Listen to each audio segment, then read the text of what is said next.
Nice. It's like shit, hold on. What was I gonna say? Looks like a weed blanket you find at the pulga. Right. All right, guys, we are officially online, man. Welcome to those who might be tuning into the High Counsel. Shout out to my dog Marley G, who has commented. He be coming on early. My boy say, "Yes, sir. I appreciate you for tapping in, man." We got some other people that are gonna be joining with us today. Uh, Lonnie should actually be here just shortly. Oh, there he is. Must have just talked him up. What's up with you, brother? Damn, you are dripping today. Look at that fit. Got the cookies on, man. Yeah. What's going on, y'all? Just chilling, man. Uh, Welcome y'all to the High Council. We're just kicking everything off. Um, Today's unrelated sponsor, cookies. well, don't say that shit. They ain't paying me no check. I said unrelated sponsor. Uh, You gotta pay attention between those lines, my boy. nah, they gotta pay me first before I start naming people brands on here. And I fuck with Burger too, but he ain't cut me no check, so take that shit off. Hey, I don't hear him giving me no free shout out. I fuck with Burner a long way.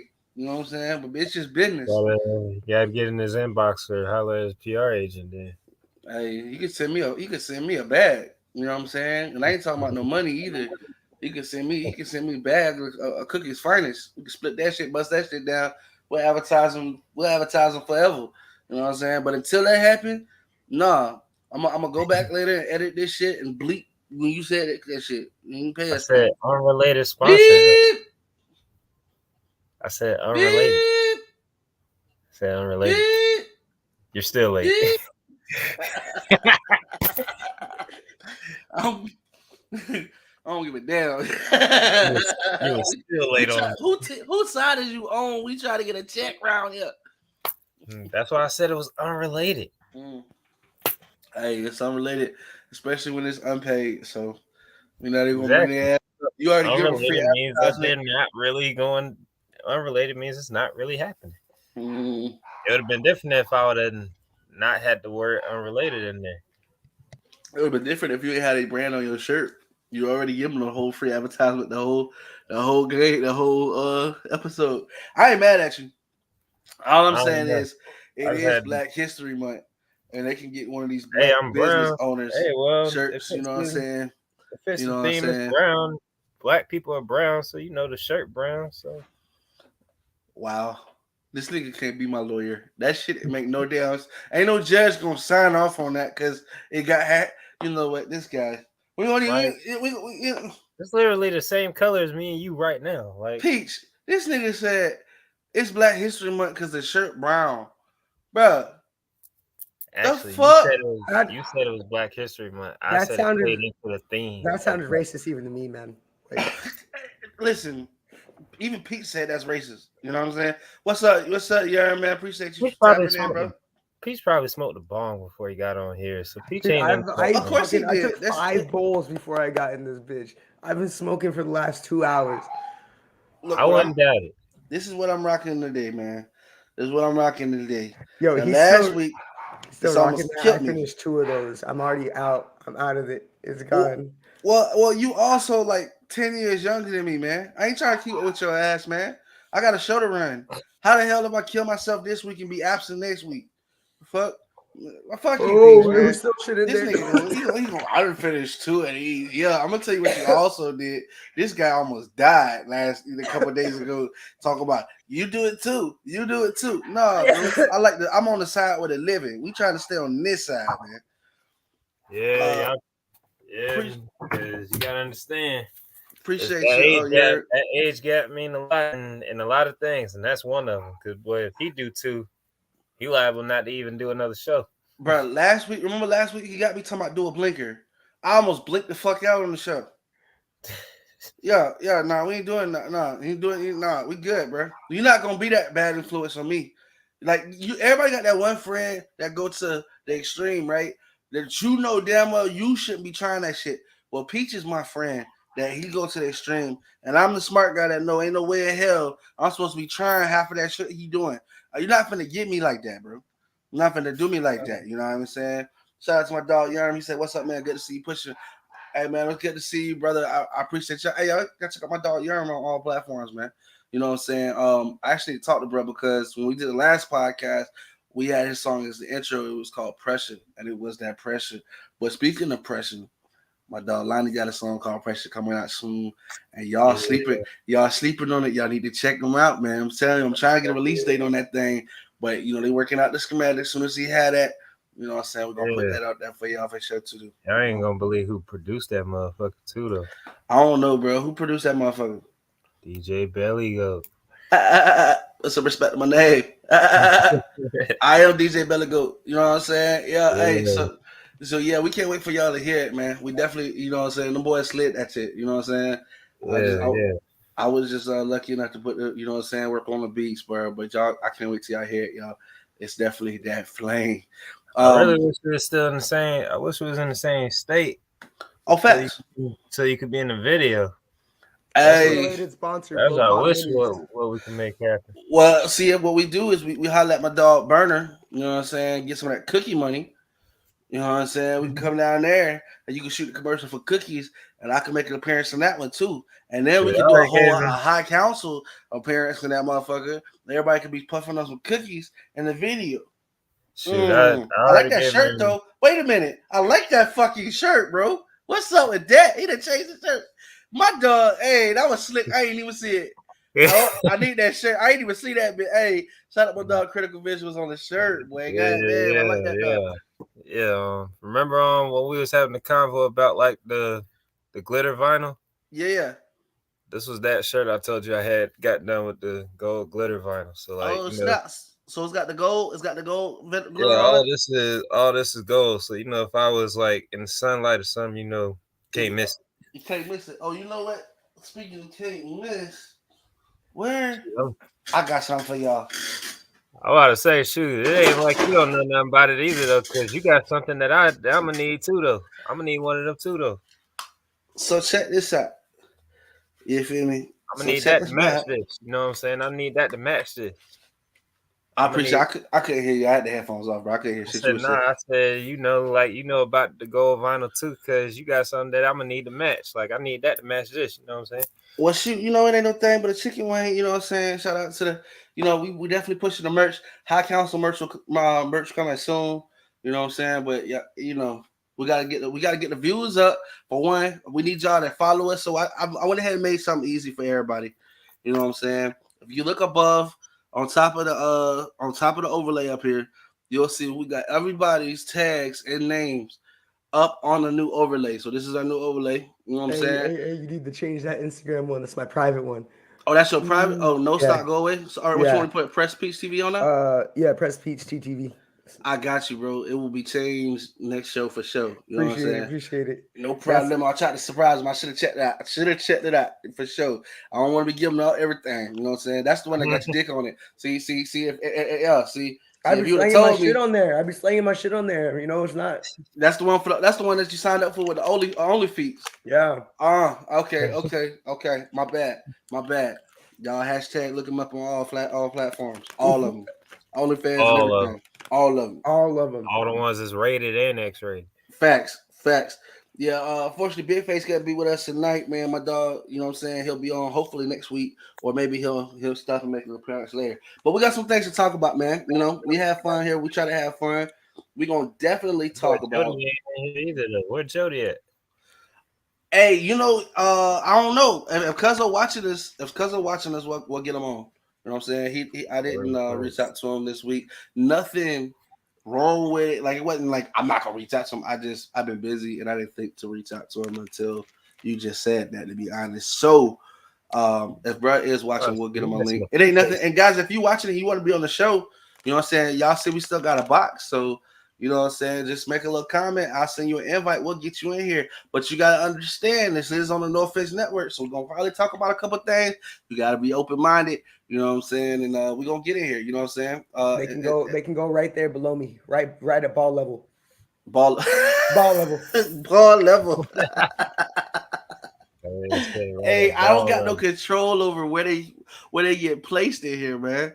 That don't wait, hold on. Yeah, I do. Oh, I can move this. Ball level. Oh, they done fucked up. Oh, hey, shut up. Hey, well, this is so much better than Zoom. I said it. I said it. They ain't pay me either, No so I too don't. much shade Ain't no on loyalty. Zoom. They ain't pay me either. Ain't no loyalty. Fuck them. Anyway, so no, I'm just playing. I'm just playing. Zoom like we're gonna get you. To We're the gonna remember that man. when you ask To me to the, come back.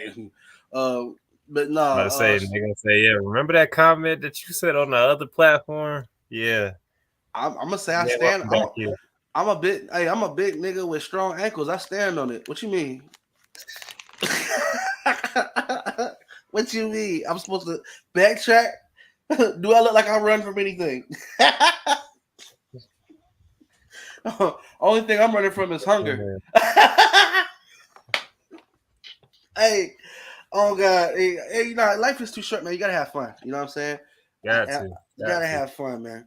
So we're gonna talk about the current events, man. Let's get into it. I figured out that you can actually screen share, so I'm gonna let y'all see a little bit of YouTube, what we talking about before we get into it today. You know, last week we was trying to bring y'all Uncle Ryan.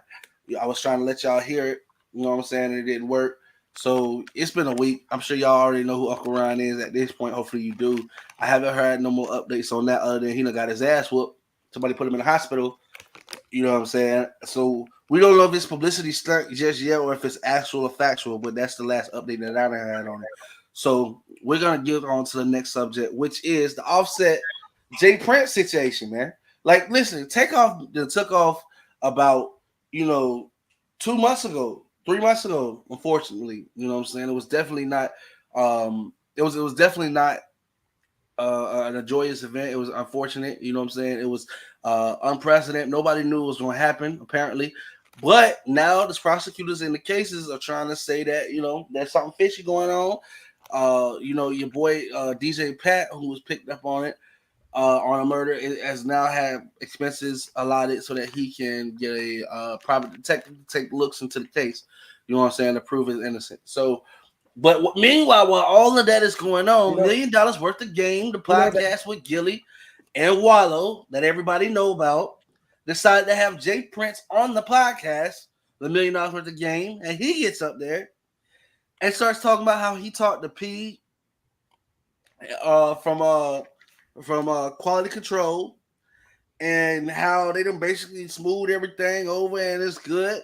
And the whole time I'm watching, I'm thinking, Offset ain't have a whole family. Like I don't know, not to make you awkward or anything, Peach, but that sounds like some real slave master type shit to me. Like, I talked to his slave master, the guy was pimping his ass out and everything, and we cool, so everything's good. Like, that man ain't have a mama, a daddy, a family. You know what I'm saying? Like I'm not trying to be funny, but in a list of people to talk to, P wouldn't even have been on the list. You understand what I'm saying? Like if you was the past, right? If you was the past, in fact some slave master shit. You know what I'm saying? Like, bro, like it's if you were the past, right? And people was gonna pay respects to, you know what I'm saying? If somebody was gonna say they sorry about something that happened, wouldn't they owe that to your family? Ain't those people gonna be most affected? I mean, yeah, the man had fans, true enough, but we talking about on a personal level. Ain't his family supposed to be who the people that you gonna give the condolences to? You know what I'm saying? Like, those are the people who are going to be directly affected by his absence, even after all the business is done, right? So I don't know, man. I don't know. It was just off to see. It was just real off to see. But not only was it off to see, it was disturbing that $1 million worth of game, which is such a respected podcast. I'm not gonna throw no shade on nobody, but it just didn't seem like the proper thing to do to give Jay Prince a platform when you ain't had Offset on the not Offset, when you ain't have Quavo on the platform, you ain't have, really being honest, you really didn't have, I would have stayed away from that. I would have personally stayed away from that because these people are still dealing with a very real situation, man. You know what I'm saying? Like, this is real. Somebody died, man. You know what I'm saying? This man got a whole family. He got a mama and stuff that's still grieving. I think They got a whole trial, a murder case going on. What you saying, Peach? I think at that level of fame, they stop thinking of like people as like people. They forget that they have these fucking families, you know? Right. They just think of them as just property. Oh, That's what it sorry. seems. Sorry. now you with us. Hey, the white boy, he with us this time. Like, you know what I'm saying? We cool. Like, don't get it. He said property. He said, I'm sorry. No, I get what you're saying though, but that's what I feel. It feels like they objectified him, like he wasn't even a person. They completely like unpersonified him, if that's the word. You know what I'm saying? And just literally like he apologizing to somebody like, I broke your property, or like, you know what I'm saying, or I caused you a loss of, you know, like, dude, like you dropped someone's phone or some shit, you know? Yeah, that's such a small, like, you know what I'm saying? It's such a small part of anything. Like, if y'all gonna repair that relationship because y'all want to do business later on, it's time for all that shit later. You know what I'm saying? But really, even without saying it, it's kind of like they saying, well, fuck the life that was lost. Let's get back to this business. That's what I heard. Like, that's what I got. What you think, Lonnie? I mean, even when we initially spoke on when Takeoff had passed, like, when Takeoff took labels, off? the That's labels, the label, like, basically, like, when it comes to situations like that where they profitable artists like pass away or something, it's basically like, all right, yeah, cool, yeah, that person dead and RIP to them, but we still gotta get this money out their name regardless. So facts. Yeah, homie dead, but we can still get this bread though. Facts. So that's basically, in my whole side of it, like, that's basically how what anything beyond of initially trying to help the family in the hard times that they're going through with the whole thing, because just like how you said, it's a real situation. And Beyond all the internet memes and jokes, it's still a real situation. So that's a good but point. yeah, like, there so go my cousin right now. He said bills don't stop. Hey, cuz, we got a spot, bro. If y'all mind hopping on with us tonight, man. Oh yeah, we actually was talking about you earlier, man. Pull up if you ain't busy. Let me know, and I'll get you the invite, my man. If that's something you want to do tonight. He said bills don't stop. Now, you know what? It's funny that the same time he was typing that, I was actually thinking, you know what? I don't want to sound insensitive, but the thing is, they're gone, okay? But they can still help you in the afterlife, you know, help you make that money as long as like their family profiting off it. But these fucking huge companies, these fucking record labels. But even his family can't profit off of it though, because his mom and daddy right now, they fighting over what they could get from him because he didn't have a will, and the daddy been absent allegedly, because you know the internet say like about 50 million things, but for the longest, Takeoff ain't grew up without a dad. It was just his mama, Quavo Peoples, and whoever else. But now the daddy done surfaced out of nowhere, trying to collect money now from his son's success, because but that's a whole situation in its own right too. I don't even know if they fully got that resolved.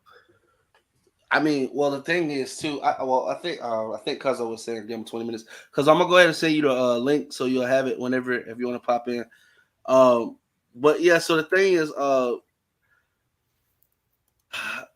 it doesn't matter at this point, unfortunately, what this man's relationship was with his dad, because guess what? It's over.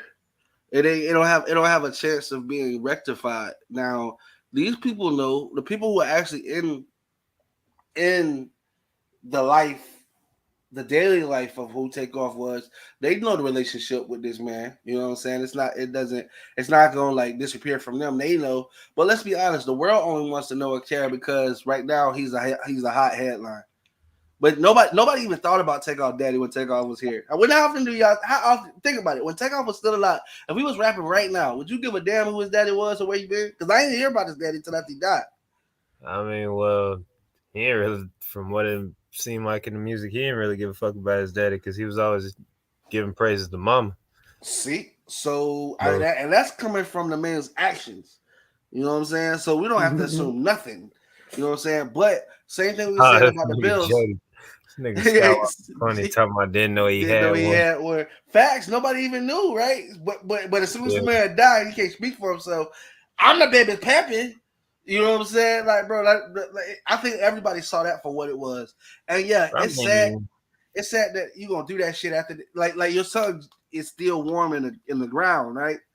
And that's when you decide that's the time to pull this shit. Well, I guess because they supposed to be getting to the money, right? You know what I'm saying? But he ain't had no will. But he ain't had no will set up though. So that's kind of a tough cookie for them right now, anyway. So now they trying to. I think they got to figure out how they gonna do that because he ain't have a will. You know what's crazy? It's like they said they gonna try to figure out how they gonna do it. Ain't no figuring out to do. Did you know there's a process for what happened? There's a process for your stuff that happens after you die. If you do not leave a last will and testament, there's a process for how they handle that. Initially, I would have thought Quavo or Offset or like Takeoff Little Brother Lingo would have got all the would have got most of the shit. Really? Why? I mean, that's who he be with all the damn time. Them. Okay, so this is reality, and this is something that black people don't talk Quavo about. Mama that helped raise them. One of them. This is the reality. One of them motherfuckers would have got something before the daddy would have got anything. So the fucked up part about it is it's gonna end up like his estate is gonna end up being divided, and most of it's not even gonna go to them. But the problem is, you talk about what his daddy gonna get. His daddy ain't gonna get a damn thing, but disappointed. Like that's all that's gonna happen. See, the man didn't have he didn't expect to die.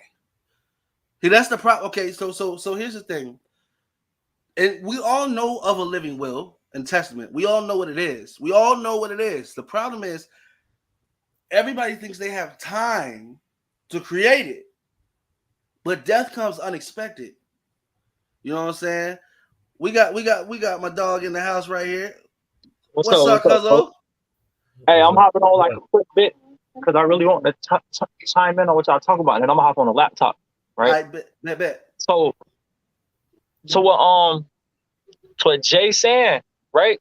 The reason why they do that is a legal process because the nigga didn't have a will. So when you don't have a will, they give it to your closest of kin. So if he would have had kids, then it would have been to the kids. Yeah. But because he doesn't have any kids, it goes to his parents. And even though his daddy wasn't in his life, you know what I'm saying? They can't sit here and be like, well, your daddy was a deadbeat. Well, nigga, you have an alive daddy, you got an alive mama. So we probably got to split it up between the two of them, right?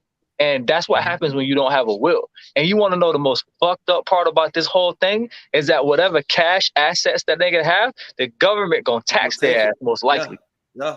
The government is like, hey, bro, I understand your son died, but we still need them taxes from 221 to 22. So we just gonna tax whatever the fuck we about to give y'all first. Or they gonna have to pay lawyer fees if they do take this shit to court.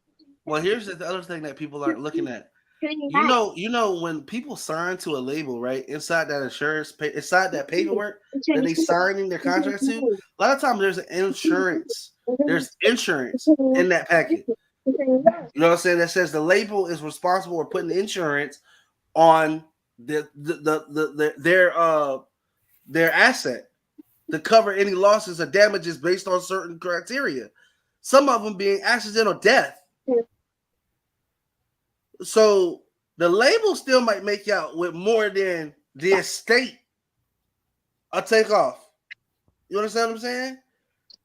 So that's why Jay Prince was basically like, yeah, I talked to P. Yeah, because I mean, I ain't trying to be funny, but it's in the money. Like life does, like, unfortunately, not Takeoff's life, but life does go on.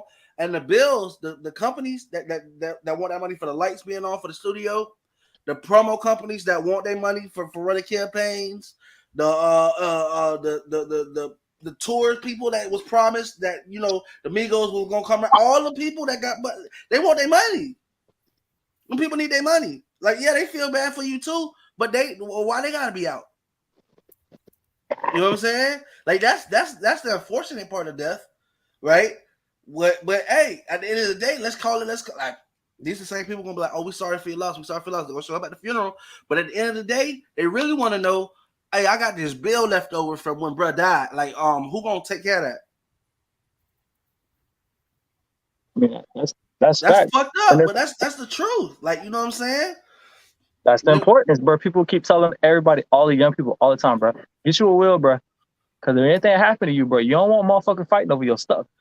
They listen. They sad you passed, but they even sadder they can't get nothing because you passed.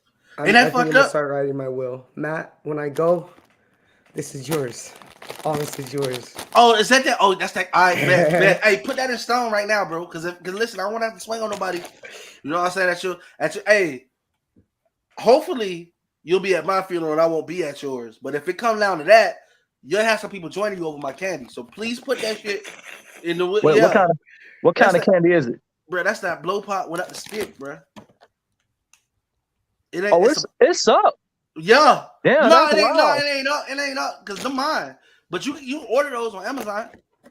But why order them when he giving you some? Because you said the key word was he was giving me some. What I tell niggas? No. Yeah, niggas gonna invite themselves to your shit. Like he saw us a couple bags. He assumed it's enough to go around. I mean, I'll see what the problem is. I don't understand what the problem. What problem we having?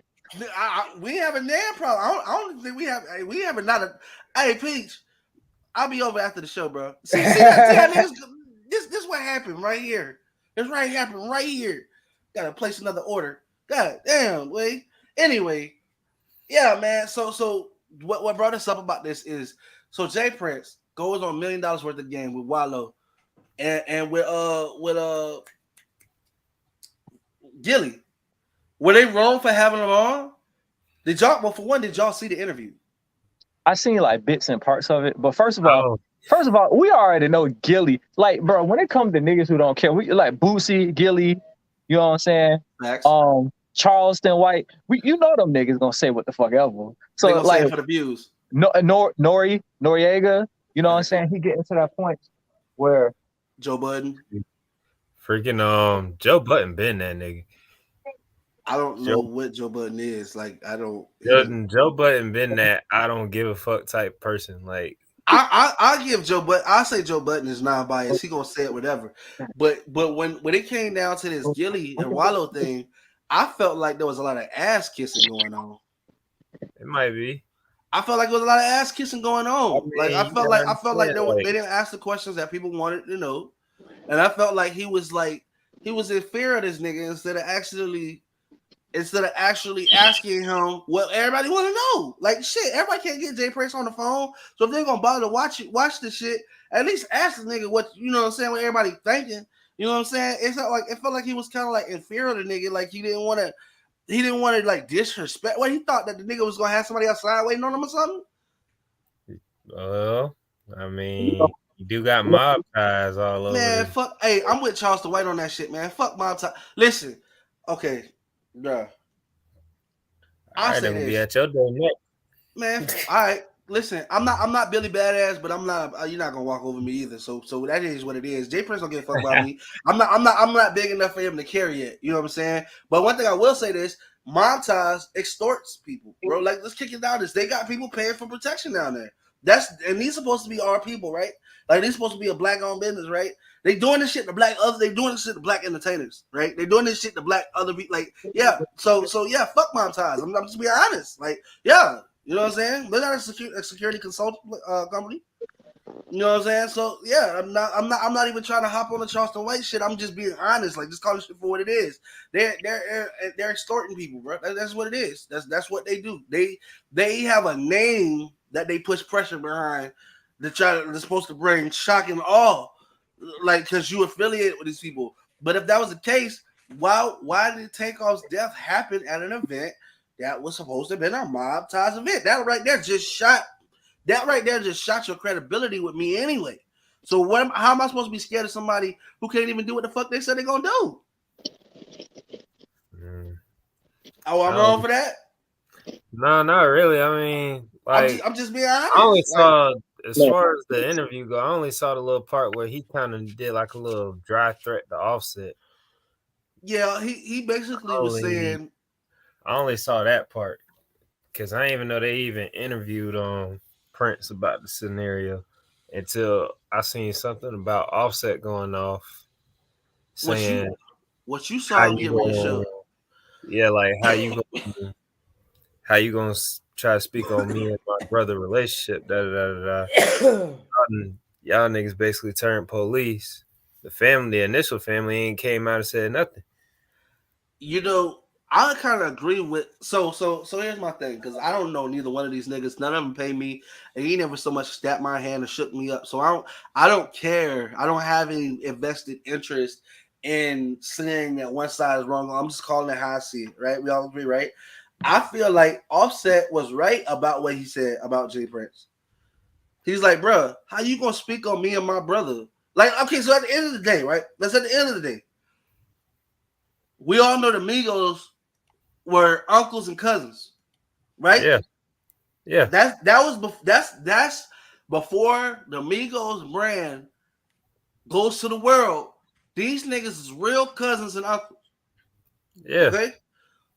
So yeah, J Prince wrong for talking on that man family, especially in regards to talking about how somebody's supposed to feel regarding that, bro. Like, everybody know there's shit that the world see when it comes to people family, and then there's shit you'll never know unless somebody in the family says something to you about it, right? So I just felt like, yeah, J Prince was dead ass wrong for speaking on Offset in regards to Takeoff. Like if he was gonna say anything about Takeoff, it should have been what the rest of the world said, which is sorry for your loss. I apologize that happened.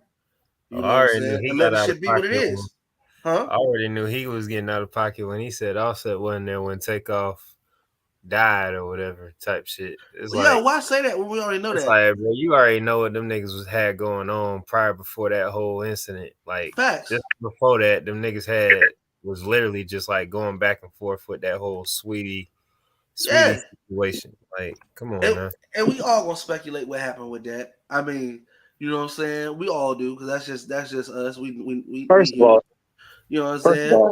Offset is a married man with kids, and as much as I might not be the biggest Cardi B fan, I don't believe that Cardi B is the type of bitch they're gonna have a nigga hanging out shooting dice in the middle of the night when you got a house to be at with fucking kids, nigga.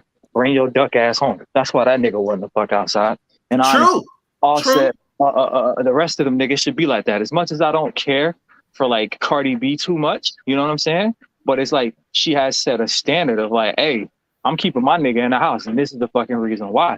And the rest of these rap niggas should take a page from that book. Let's see what happened with your duck ass in the house. And it's like, again, you know what I'm saying? This brother died on some bad fucking trigger control, bro. Let's call it what it was, bro. Bad trigger control. I don't know, bro. I think nigga that's supposed to be on your team pop you in the back of the fucking head because this nigga can't control his hand. Like, come on, bro. I still think that was a hit, bro. Like, it just don't make sense. The more I think about that shit, bro, it just doesn't make sense. Like, bro, he shot that man point blank in the back of the head, bro. Why y'all couldn't take somebody? That's the $1 million question, right? That's the $1 million question. But I feel like it was a hit, bro.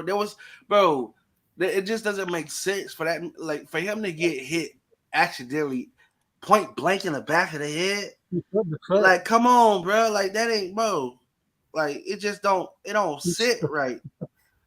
Huh? What you said? Nah, this nigga Peach just like had like 5 niggas in the background. Like, that shit was weird. Oh, what you got? It was random as hell. Like, I don't know what you're talking about. If they was gonna take anybody, bro, they was gonna take anybody. Why y'all can't take like Lil Uzi Vert? Weird, bro. Like, ask me, take this nigga, bro. Hey, I'm about to say like all the way. Come on, really, bro? Like, what's stop, up, Peach? Bro. Like, yeah, Peach. What's up, bro? Why you having a Mandingo party in your back? Like, what's up, bro? That boy got an orgy going on over there. Yeah, you got boy. Hey, it's Black History Month, but y'all doing something different over there, boy. I'm testing some stuff for my stream. Damn. Hey, the definition of 5 guys up there. What? It's about to be some hamburger smashing over there, boy. Hey, listen. Black History Month a little too further on the black side. Yeah, you taking it too, bro. I don't know what them niggas told you, but they lying, bro. You done already done your part. Now you just going overboard. Don't let them niggas run up in you, Peach. Shit gonna be different, boy. And I'm gonna know why now. I might be starting to know why they call you Peach. No. Chill. Hey. You the one voluntarily got 5 guys in boxers standing up behind you. If that shit would have happened on my screen, nigga, it would have been some click clacking and black screen around this bitch. You heard me? The fuck you niggas doing naked behind you? Nah, man, I'm just fucking with you, Peach. Yeah, hey, don't laugh. If I was you, I'd watch your surroundings, boy. Them niggas look serious. They was all looking dead at him too. That was the funny part. They all just looking at him. Yeah. Like, you niggas can't wait till you get off the stream. Yeah, it's going down. You might need to blink 2 times for the 911, but I don't know what's going on over there. But your ass is in trouble, literally. But hey, you better hold off. Well, hey, your ass in cell block. Going to have your ass in cell block D. So all that to say is, so we got into this whole takeoff thing. You know, so all that to say is, so these niggas go back and forth. You know what I'm saying? Jay Prince make a comment, Takeoff hear the interview. This nigga go off. You know what I'm saying? He make a comment, and Jay Prince responds with this, and this is what I bring up because we're gonna listen to his message, and then we are going to talk about, is he police? All right, y'all ready? Yeah. Said, dude, you know, be throwing rocks and hiding their hand, right? And I don't like them kind of individuals, you know. And the truth of the matter is, you know, one can dance and different things in front of these different cameras and all that kind of shit. And when reality, the truth of the matter is, you wasn't really right there with Takeoff when he was alive. I'm gonna just say this to you: don't never put me in no position where, you know, I have to defend myself. If you want to check out that full interview, you can check out that full interview because they highlight a lot of the things that went down that night. So I felt like he was saying like a indirect, direct threat. Like you know what he sound like he doing, and I'm just gonna be honest. I'm gonna call that shit for what it is. See, I had a little brother, God rest his soul, but what he used to do sometimes, the nigga would flex in front of like basically, you know what I'm saying? Like when they want you to, when they try to get you to do something, they flex that they got that little bit of information that could really fuck your life up in front of somebody. Yeah. Like they don't say enough to give away what it is, but they say enough to remind your ass in front of somebody that bitch, I'll flip your shit right now. You know what I'm saying? But the problem with that is, normally when my brother used to do that shit, it was because he was doing some shit that he ain't had no business doing, and I was getting ready to call his ass out on it. So to counteract me on it, he would threaten me like that. And that's what I got. That's the vibes I got from Jay Prince saying that. Because look, if you're gonna make a threat that you're gonna say it, then why don't you just say it? You understand what I'm saying? It's like how often are you gonna continue to bring up this threat that if I say something out of line, you gonna tax me? Eventually, we all been there. Eventually, you get to a point where you're like, listen, I'm just gonna take my ass from him, but I'm gonna beat your ass first. You know what I'm saying? Like shit. I'm not gonna let you. It's only gonna be so many times that you're gonna be able to back me in a corner with this information before I just say fuck it. You gonna tell anyway, so I'm just gonna tell on myself, and then I'm gonna beat your ass too. You know what I'm saying? So I don't know. What's y'all take on hearing? I mean, keep in mind, Jay Prince is an older cat. Like, right? We're not talking about. He's not even. Offset's like half his nigga age, right? So, what y'all think about it, man? Do you think he's being immature? Do you think he's flexing his power? Do you think he's got point for doing? Like, do you think he's right for doing and saying the shit he's saying, or should he just come out with it? What y'all bring in on that, man? Sound like he's dry snitching. About to say, it sounded like he was low key dry snitching on himself that he had something to do with what went down with Takeoff that night. Yeah, it sounded like a dry snitch, bro. To be honest with you. Yeah, because it's like if you was gonna be gangster enough to not say shit, then just don't say shit. Why you talking about it? Because the more that you talk about it, the more you're gonna break people want to ask questions to find out what the information is anyway. When I thought you were supposed to be keeping it a secret. Bro, saying that I don't want to say nothing because I know too much is pretty much saying something, bro. Facts. That's it. Ain't it saying enough? It's saying there's something to know. Ain't that enough? Ain't that saying enough? He pulling a gunner. He pulling a gunner right now. This nigga saying, hey, they're gang that need to be stopped. I mean, Pretty much. Yes, ma'am. Pretty much. That's what he said. And he was the one in the game. Hey. And he telling on the whole game.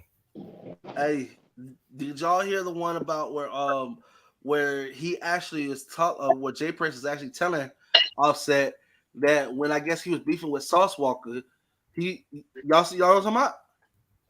Oh yeah, that was like a while back ago. I remember that. So why did they take that nigga? You could have shot that nigga. That would have been perfectly fine with that. Oh, I think I just found it right here actually. Who, Sauce Walker? Yeah, so Jay Prince there's a clip where Jay Prince is talking about, because I guess Offset said that he don't know Jay Prince from Adam, and Jay Prince told him, "Nigga, you don't know me." He said, remember when I first talked to you? I'm gonna see if I can find this clip. He said, "You don't know me now. When I first talked to you, we first talked about your wife saying flu.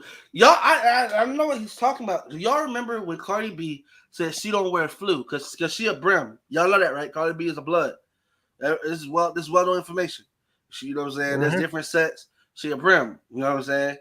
And yeah, she got a whole song called Red Bars. Facts and Bodak Yellow and all that shit. You know what I'm saying? So with all that to say is, she said something about her wearing. She was wearing a blue fur coat that she said she normally don't rock flu, which is a derogatory term, you know what I'm saying, for Crips, you know what I'm saying, from blood. So the thing about it is there are plenty rappers who claim different sets and different gangs. Out of mutual respect, they usually don't try to they don't usually come out blatantly and disrespect another set because it's a lot of shit.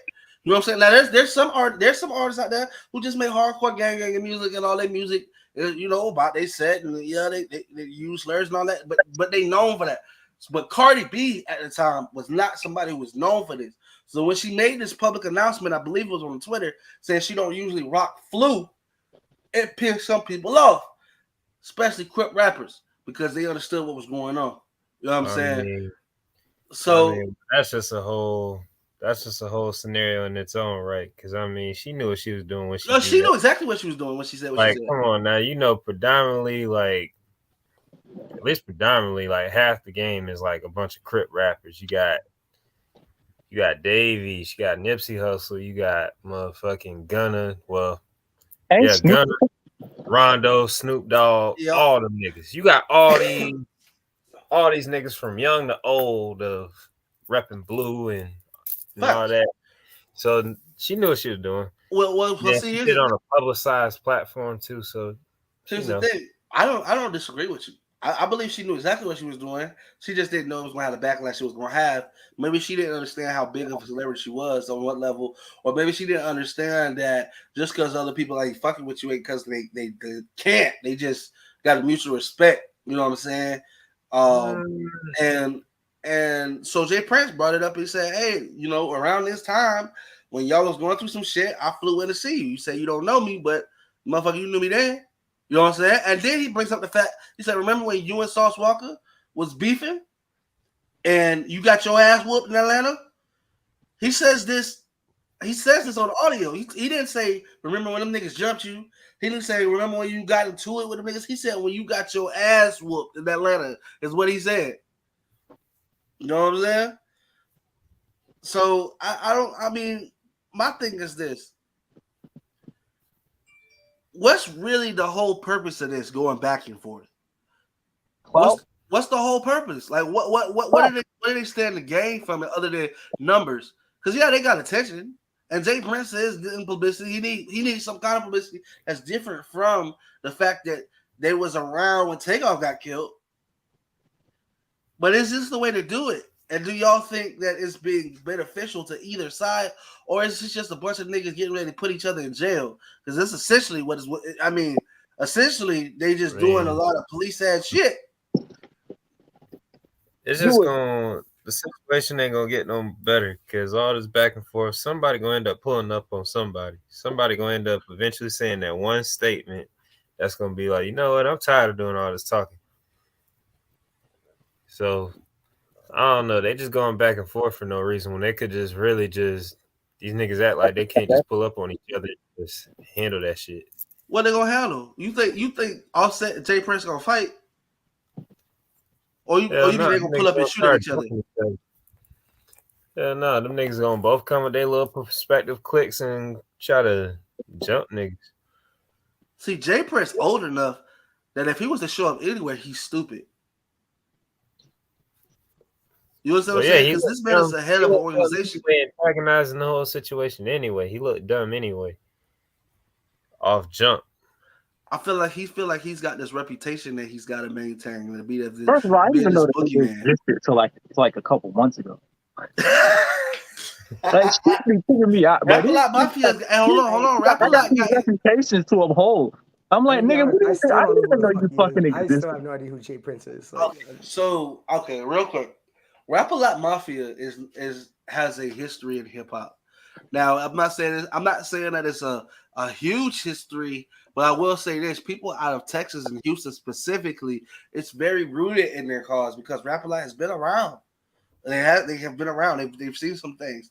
Now, I feel like Jay Prince, like you know, I feel like Jay Prince is trying to step into this role of being the hip hop boogeyman that nobody is supposed to be able to fuck with. Like he's supposed to be the equalizer, which I don't see him doing. The closest thing that reminds him of equalizer to me is the haircut. First of all, right, this nigga threatening people. I'm like, well, if you don't get your ESL looking ass the fuck up out of here talking about you threatening somebody, well, if you don't get your I should be listening to jazz with some fucking loafers on the fucking head ass out of here. Facts. Like, who is you supposed to be? Like, nigga, you wanna scare me? Get about 6'5", put on a Versace shirt, button that motherfucker halfway down to your chest and get real light skinned, nigga. Suge Knight scared me. I was like, oh, this nigga about that shit. You do not remind me of Suge Knight. You look like somebody uncle that's like, hey, nephew. You know, you still cut the rug a little bit. Cut the rug. Hey, he's like that uncle that slammed the car down playing spades hard as fuck. Facts. Bring that ass here. Hey, Bam! You know they hit it with a little bounce. Just he that uncle that keep that little pouch with the flask in it. Somebody got to let him take a little something. That pocket knife is the other accessory. Yeah, you know what I'm saying? This nigga is the barbecue king spade specialist, nigga. You fucking Come on, hey, you know, back then we used to when you throw hands, we used to throw them blades and that nigga had you down and out. Jay Prince look like the DJ from the church, bro. Like the nigga gonna be the last one to take the collection blade up to the. Yeah, Jay Prince look like the type of nigga that slip a few dollars for himself out the collection plate with nobody looking. That's why he can't walk it back to the church back room of church because that nigga take a few dollars. Hey, I'm talking about he walk in the church, it just get hot enough. The AC cut off and everything. Hey, but you know, Newport smoking ass. menthol with some chewing gum smoking ass. Oh, Natty Ice throwing it back, give me a 6-pack ass. Jay Prince real deal got them old school lighters that you push in and you pull it out and light the cigarette. Oh shit! What you say? Jay Prince got one of them Cadillacs with a diamond in the back of it. But Jay Prince Cadillac got an ashtray at that motherfucker. Stop playing with that man. No. Hey, I bet he got a fresh pair of Stacy's that ain't even broke in. They ain't even got no wood. We all know that they got a collection of Stacey Adams loafers in the closet. Hey, he was the first choice for Soul Glow. Bro, hold on. I got you, bro. I know Afro looking like a whole boom mic on set. Oh no. Hey, Jay Prince like he bring back old school radio. Like he the endorsement child for Pudding Pops. Oh no. He look like he don't want Bob Cosby them sweaters. Shit, I've always wanted to try a fucking pudding pop. Like I used to love watching the Cosby Show. But not from him. I'm not taking one from him though. I was gonna say that scene fell asleep. No. Then your shit was different. You woke up with them 5 guys in the back like y'all gonna make up burgers. Hey, that ain't no Bill Cosby shit. That's some Jerry Sandusky Penn State shit right there. Oh shit! What's up, everybody? My dog say gang. Appreciate you, brother, for being in the building. We just talking about Jay Prince. Look like he played the barbershop. Y'all want me to throw it back? I got you, bro. I'm gonna throw it back. Jay Prince got this clone right here. No, boy. Hey. Oh, I'm done. Oh boy, you ain't right. Down, but hey, that nigga hit that cooling water that Davidoff. Oh boy, that juke. Dude. Oh. He gonna keep it in his. He gonna keep it in his jacket pocket. You won, boy. You won the You Ain't Shit award tonight. Boy. Yeah, you got that. You officially got the Ain't Shit award of the night so far. You got to run out. Hey, Jay Prince look like he not allowed to buy Girl Scout cookies too. He say creepy shit. Oh, he say Jay Prince is a whole female gay. Oh God, bro. You know, hey, he look like when he sprays his afro, he keep one hand in the back so he can still pack the juice. I got bombs. You know what I'm saying? Oh shit. Got bombs. Listen. Hold on. Listen.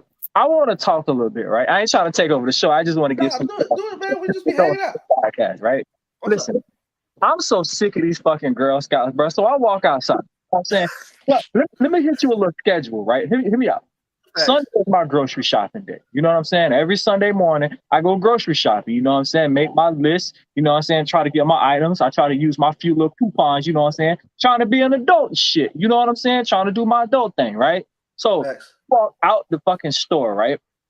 And there you go, the little Girl Scouts out there with their fucking signs and they bullhorn. Talking about some Girl Scout cookies, Girl Scout cookies. Let me tell you why the shit pisses me off, okay? Here's why, right? Shit makes me mad. First of all, bitch, you ain't got to do all that shit. Because we've been sitting around here waiting 10 months for you motherfuckers to come back. You ain't got to have a sign in the bullhorn talking about I'm selling Girl Scout cookies. I know you selling the motherfuckers because I seen you setting up when I got outside. I got $20 cash in my fucking hand right now. I knew you were selling the cookies before I walked my ass out of this fucking Walmart. You don't have the fucking sign. You don't need a bullhorn. You don't need to do all this extra shit. Just put your little fucking table up and give me my fucking box of Dosey-Dos and hell out my damn face, bro. Bro, what about when they send the kid to you? Like, bro, like you pull up in the parking lot, right? You drive past the little table up on the front because they always set up near the door so they can catch your ass coming out too. You know what I'm saying? So you come into the parking lot, you fuck around and make eye contact with one of them before you get out your car. When you open your door, there will be a girl right there on the side of you. Hey, mister, you want to buy some cookies? Bitch, I'm diabetic and overweight. That's the last thing I need. It's the last thing I fucking need. Goddamn cookies. Hey, they only asking Matt because he big. They look like, hey, and just get this bald motherfucker right here. We know he's gonna buy some cookies. Hey, they don't even ask me, bro. She come up. She said, "I know your fat ass want to buy some cookies." Hey, wait, hold on. We ain't finna speed pass though. Hold on, no, we ain't finna speed pass. Yeah, I'm calling this shit. So last week, if I did a fat joke, and all of a sudden we gonna publicize that fat joke, but this nigga just blatantly called you that shit, and now you agreeing. Hey, listen, we did go on like 20 minutes. Last 20 minutes on that. Shit. That's last week. You said some shit like, hey, well, I mean, he's fat, but we're not gonna talk about it. That's kind of like he said. He hating on a do-rag. He snuck one in. He snuck one in. Yeah, he did. Last week he thought he snuck one past me, but he ain't put no dressing on that shit. So it was bland. Actually, I saw that shit. Actually, it didn't go past. If you go back and replay that audio clip, then I actually kind of did, because you said, "Oh, this nigga gonna try to sneak one past me." I said, "How can I sneak anything past you? You gonna eat it all before I even get a chance?" See what I'm talking about? Fuck this nigga, right? Then he gonna get on the show today. He gonna get on the show today with a shirt that say cookies. Now, like a nigga ain't hungry. Fuck this nigga. The fuck this nigga talking about? Fuck this nigga when I say that. But when this nigga basically says, you know, they asking Matt because he fat, right? Let's go ask fat bald head ass motherfucker if he wants to cookies. Fuck y'all. No, I'm not fat. I'm full. Now this nigga gonna reply back and say facts. Listen, fuck y'all. I'm not fat. I'm full. And that's my story, and I'm sticking to it. Fuck y'all. Y'all gonna make me feel guilty. Because guess what? When we get off of here, couple weeks ago, I was on a mic with this nigga. We was about to hop on the game, and this nigga, and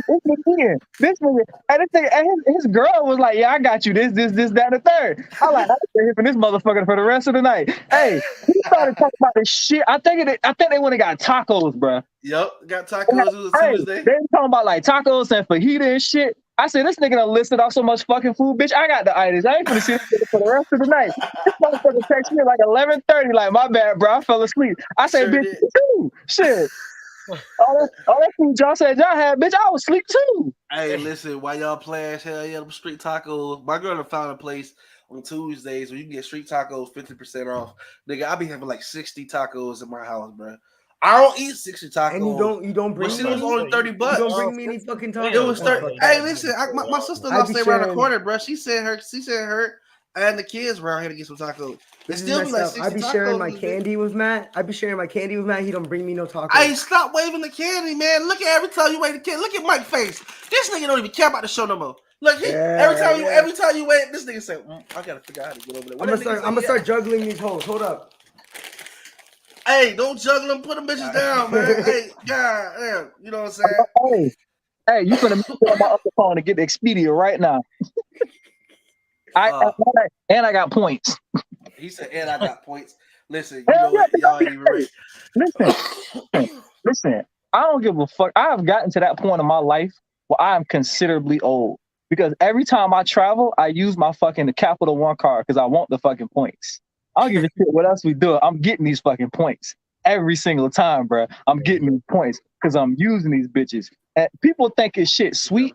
I'm telling you, bro, when I went to Vegas, you know how much I say? I say $280 just using my points, bro. You know what I'm saying? Like, shit be real. Like, the points be life. Like, real shit. There you go. Like on hotels and shit?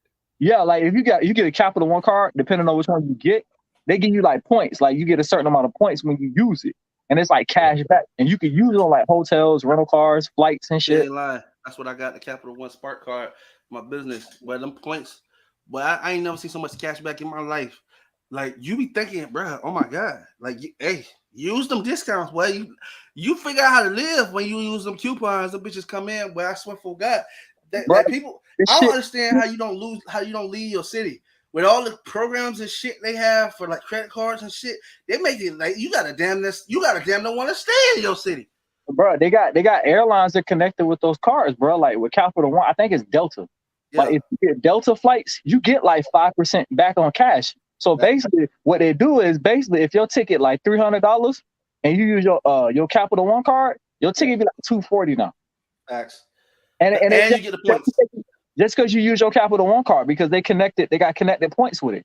So I be saying like, how you not use your like y'all better stop playing. Fuck that debit card. I'm finna use this credit card. Sign up for the Capital One Rewards program because a lot of them, same like he's saying, they have deals for like flights and hotels because it's through Capital One. So you'll save money just by going through them. Plus you get points, bro, and them points can be redeemed for cash back.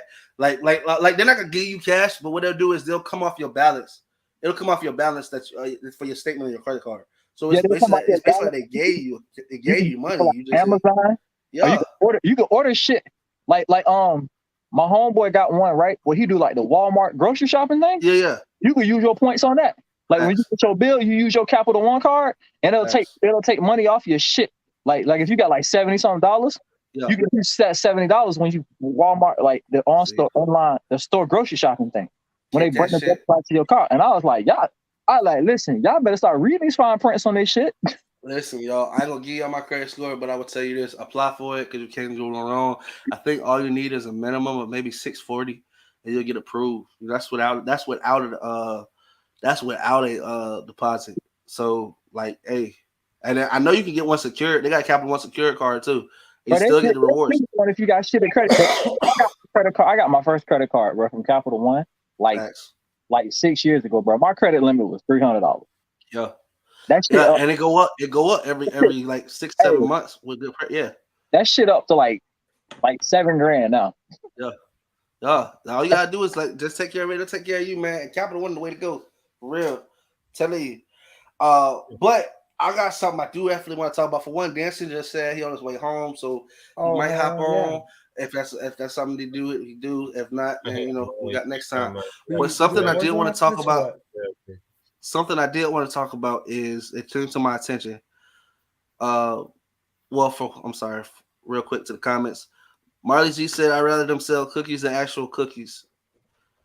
What the hell up? I guess when you think about it like that, but here's the thing, right? And I know y'all gonna hate me for this. I'm gonna be that guy that y'all don't like. They gonna end up selling cookie anyway. That's the way of life, bro. They might not call it selling cookie, but when they want something, right, eventually they're not gonna settle for less. Then obviously the nigga who like him wants to get the cookie, right? So they're gonna be the best they can be, so he can be the best that he can be, so he can get the cookie. So they're still selling cookie. You're the runner-up for the ain't shit next week. Hey, you know what I'm saying? And technically, why they don't let them kids be kids? Right? They're gonna be, as soon as they get old enough, they're gonna find out all about buying and selling. That's the way of life. That's just the way it go. It don't matter what job you work, they gonna learn that shit. So they really teaching them early. You know what I'm saying? They gonna, once they start, they never stop. So, but we got a request to talk about this Chris Brown lawsuit. I'm gonna get to that at the end, but I got something I want to talk about right now. It's Black History Month, and I feel like I need to talk about this shit because it's been brought to my attention, and I feel like it's fucked up. So, I don't know if you guys are aware, but Biden has made it legal for Ukrainian immigrants to take refuge here, but not only refuge here, they also are eligible to get Social Security. Now, the reason why that's a problem for me is because I'd have had a job here, right? I'd have had a job here, and it looked like Mike just switched over. I'd have had a job here in the United States before, and I've had Medicare and Social Security deducted from my check, right? That I'm supposed to get. That's supposed to go into a fund for Social Security when I'm old enough to retire, which by the age now is supposed to be the age of 65, when Black males don't really have a high statistic of life after 60 anyway. So even though I'm already against the grain, right?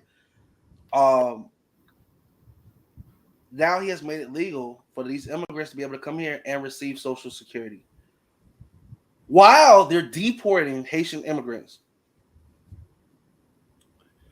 I don't think that's right, man. I don't think that's right. I don't. I'm sorry. And it's Black History Month. So call it how I see it. What's up, Mike? I got a question. You know, what's up? Maybe it's just me, and that's my name state, ain't shit champ. So you deporting the niggas and letting in the white folk? Okay, so you did pick that up what I was putting down then. Okay, that's exactly what I'm saying. That seemed like what it seemed like. It's like that's exactly what's going on. That's exactly what's going on, bro. But that's like exactly also, we're gonna sit here and act like Ukraine ain't got the highest rate of sex trafficking in the world. We just gonna ignore the shit out of that, huh? I like how nobody brings that up. Nobody bring that up. About self-awareness and sex trafficking. Ukraine literally has like the highest rated sex trafficking rate in the fucking world. Let's not bring that up. Let's not talk about the fact that they busted like 6 or 7 rings with dozens of children in this motherfucker. We don't bring that up at all, but we're gonna let them motherfuckers over here. Let's not talk about. Remember a couple months ago when there was a Haitian crisis, where Haitian immigrants were actually making their way up through Mexico. They were getting stalled in Mexico to try to make it to the United States so that they could be safe. Do you know there's still a huge population of Haitian immigrants in Mexico? These are people who do not speak Spanish, right? These are Haitian people who speak Creole, right? They're in Mexico living at gas stations, abandoned gas stations, still waiting on permission to be able to enter the United States. Meanwhile, they're allowing Ukrainian immigrants free passage here, bro. Free passage here. Not only that, they can get on Social Security. Bro, everybody knows somebody who's been denied, who's been here their whole life for Social Security, bro. The fuck are we doing, man? What's going on? Is nobody seeing this shit? Show me you don't give a fuck about us without showing us you don't give a fuck about us, right? Did you know right now we got the highest homeless rate of African Americans ever in the world, bro? Right now in the United States? It's bro. I know people don't seem to care because it don't affect you, but until it affects you, right? Because guess what? Those people, they are us. Eventually, at some point in your life, you're gonna be in that age group.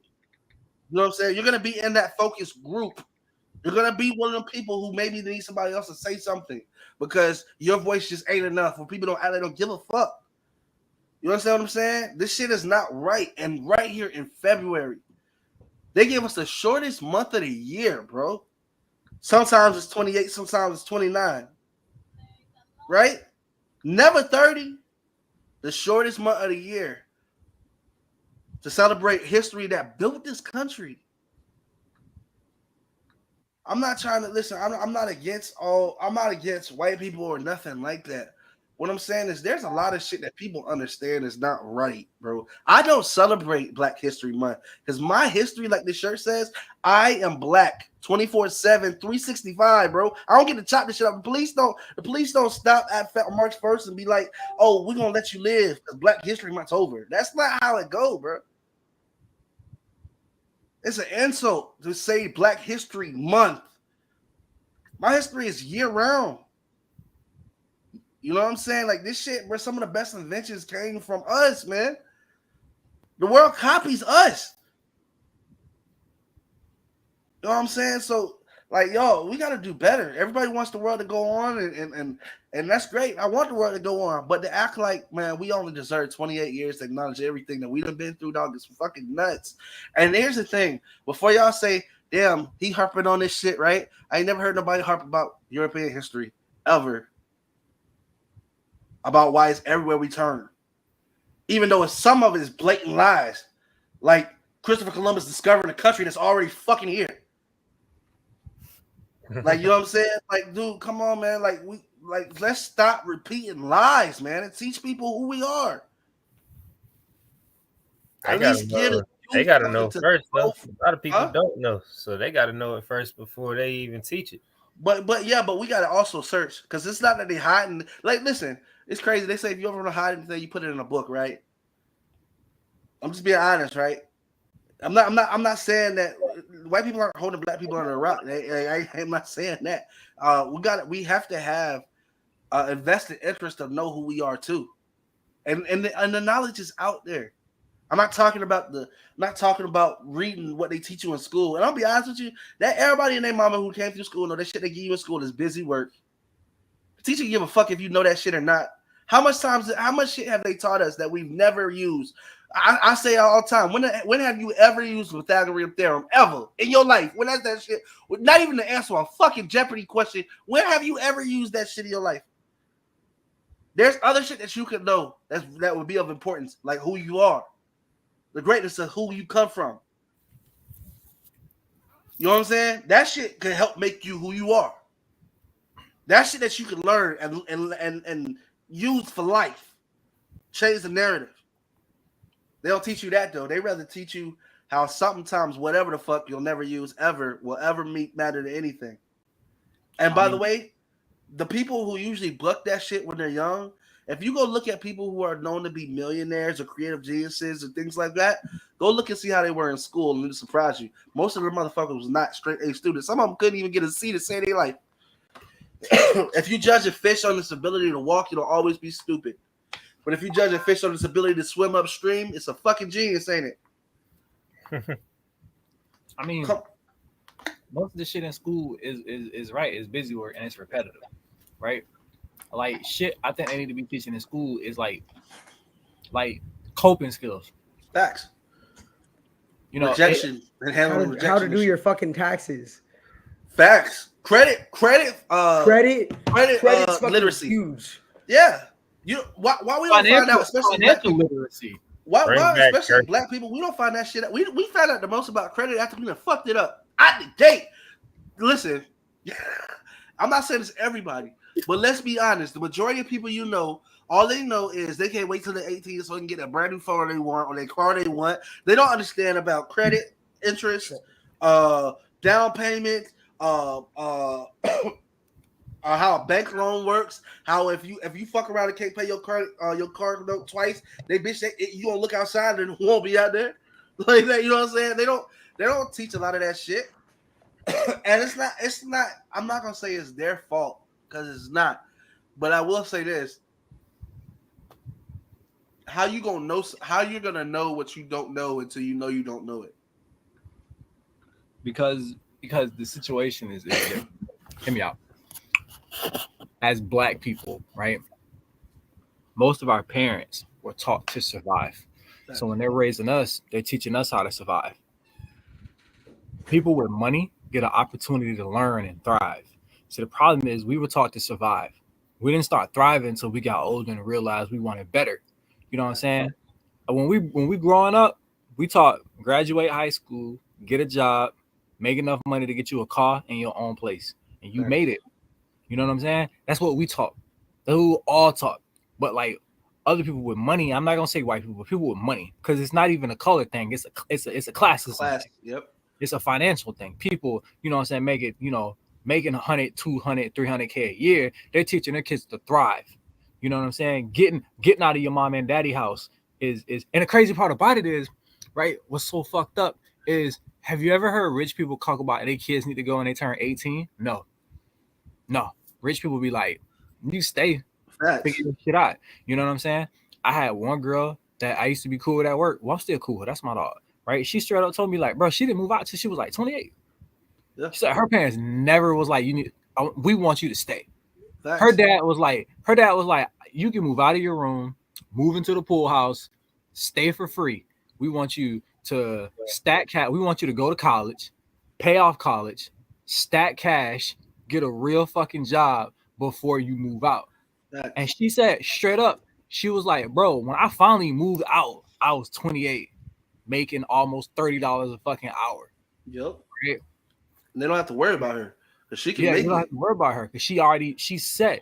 She's like, bro, I had already had my first car, paid it off, traded that bitch in, got a damn near brand new car by the time I moved out, and I was able to put such a fat down payment on it, and my credit score was like 700 and some change, that I was living the dream. And that's what's called thriving. Facts. You know what I'm saying? We not taught to thrive, bro. We taught to survive. Facts. Only people in that lower class thinks that overnight at Walmart is a career job. You just preach, bro. I'm not knocking at nobody who's doing what they gotta do, but that's all you're doing. Is doing what you gotta do. You're doing what you gotta do, but it's just like it's one of them things. Like the more you know, you know what I'm saying?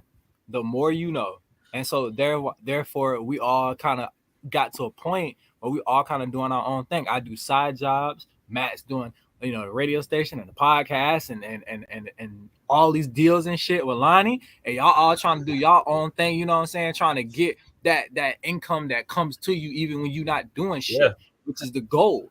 But like, bruh, I bet none of us had this mindset when we were 20. No, not one fucking bit. It was like, who clock can I be on making the most dollars an hour, bruh? That was my mindset. I think one of the things that really cripple us as people is off the clock. What I mean by that is, when I was growing up, I remember seeing when my parents would get off work, they didn't want to do shit when they got home, which rightfully so. They had worked hard all day. I get that, right? But it just, one thing that always stood out to me was that if they continue to do this, then they'll always be doing this. You understand what I'm saying? Like, if they continue to get off the clock and not work until the next morning when they're going to work for someone else, then they're never going to not be able to not do that, because their life consists of going to work for somebody else, coming home, and just not doing nothing for the sake of being off work. Man, when you listen, take it from an entrepreneur. If you work 9 to 5, spend 5 to 9 working for you. Do that shit until you're 5 to 9, make the same amount that your 9 to 5 make. Then you can either keep your 9 to 9. I mean, you either keep your 9 to 5 or make your 5 to 9 your 9 to 5 and pick up another skill. Because you're gonna always get older until you don't. Rest in peace, there you go. You know what I'm saying? You're gonna always get older until you don't. And the skills that you create and develop, you want to eventually be working with your brain, not your physical, because your physical is going to fail you. You know that from the time you're born. You know what I'm saying? It's meant to. It's going to. Your body is not meant to be forever. It's not a forever temple. So as you get older, you want to be working from your brain and not your hands. You know what I'm saying? So that means if you're going to work with your hands, do that shit while you're in your youth so that you can use your brain and you know what I'm saying? But all that to say is, those are things that we had to develop, or things that we saw and developed as we watched other people. And that's how we knew we wanted more. But that's just things that came to me over time too. Because like you said, when I was 20, I thought I had it all. When I had a job that was making decent money and I owned my car. So when I got home, the one first thing that I wanted to do when I got home was nothing. Now I wish I could have that time back. Because see, now when I work for myself, I'm never not doing nothing. This nigga Lonnie can call me. Only time I'm not doing nothing is when I'm asleep. But when I'm not asleep, I'm up doing something. right? That nigga be like, I'd be like, damn, you do too many things. And there's no such thing as too many things. You know what I'm saying? You get paid for, like a wise man once told me that you pay for the information you don't know. You think I'm playing? Look at one of the older gentlemen, right? Who know how to do an oil change. They hate paying for oil change. They can do that shit by themselves. They'll tell you in a heartbeat, I ain't paying for the oil change. I'm gonna get some pans and an oil filter, and I'm gonna go out there and change my fucking oil myself. You know why? Because if you don't know how to do oil change, they're gonna charge your ass $40 for something that'll take you 15 minutes. If you get under there, unscrew a screw, unscrew it, and let all the oil come out, unscrew the filter, put the filter back, and fill the bitch up with oil. I'm gonna tell you some shit, right? Yeah. So, you know, I do little side jobs here and there, right? And I do like AC jobs. I had a little chick call me, right? And was like, my AC completely not on. I said, cool.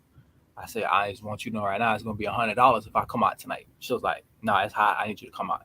Right? I go out there, I check. It's a little capacitor, right? I got a few of them in the truck. Take the panel off, pop, 4 screws, pop the wires off, pop the wires on the new one, put the screws back, crank that bitch on, that motherfucker kick right up. I probably got there and was done in about 10 minutes, right? She bad about 100. She out of 100. Now here's the part, right? Hear me out. She say, and you really gonna charge me $100 for 15 minutes of work? I say, no, I'm not charging you $100 for 15 minutes of work. I'm charging you for doing this shit for the last 16 years. You just paid for my experience that it only took me 15 minutes. And I figured out the problem. I'm in and out your hair in 15 minutes. Unless a nigga would have came by here and been on his bitch all night. You know what I'm saying? So you're not paying for the 15 minutes. Good 15.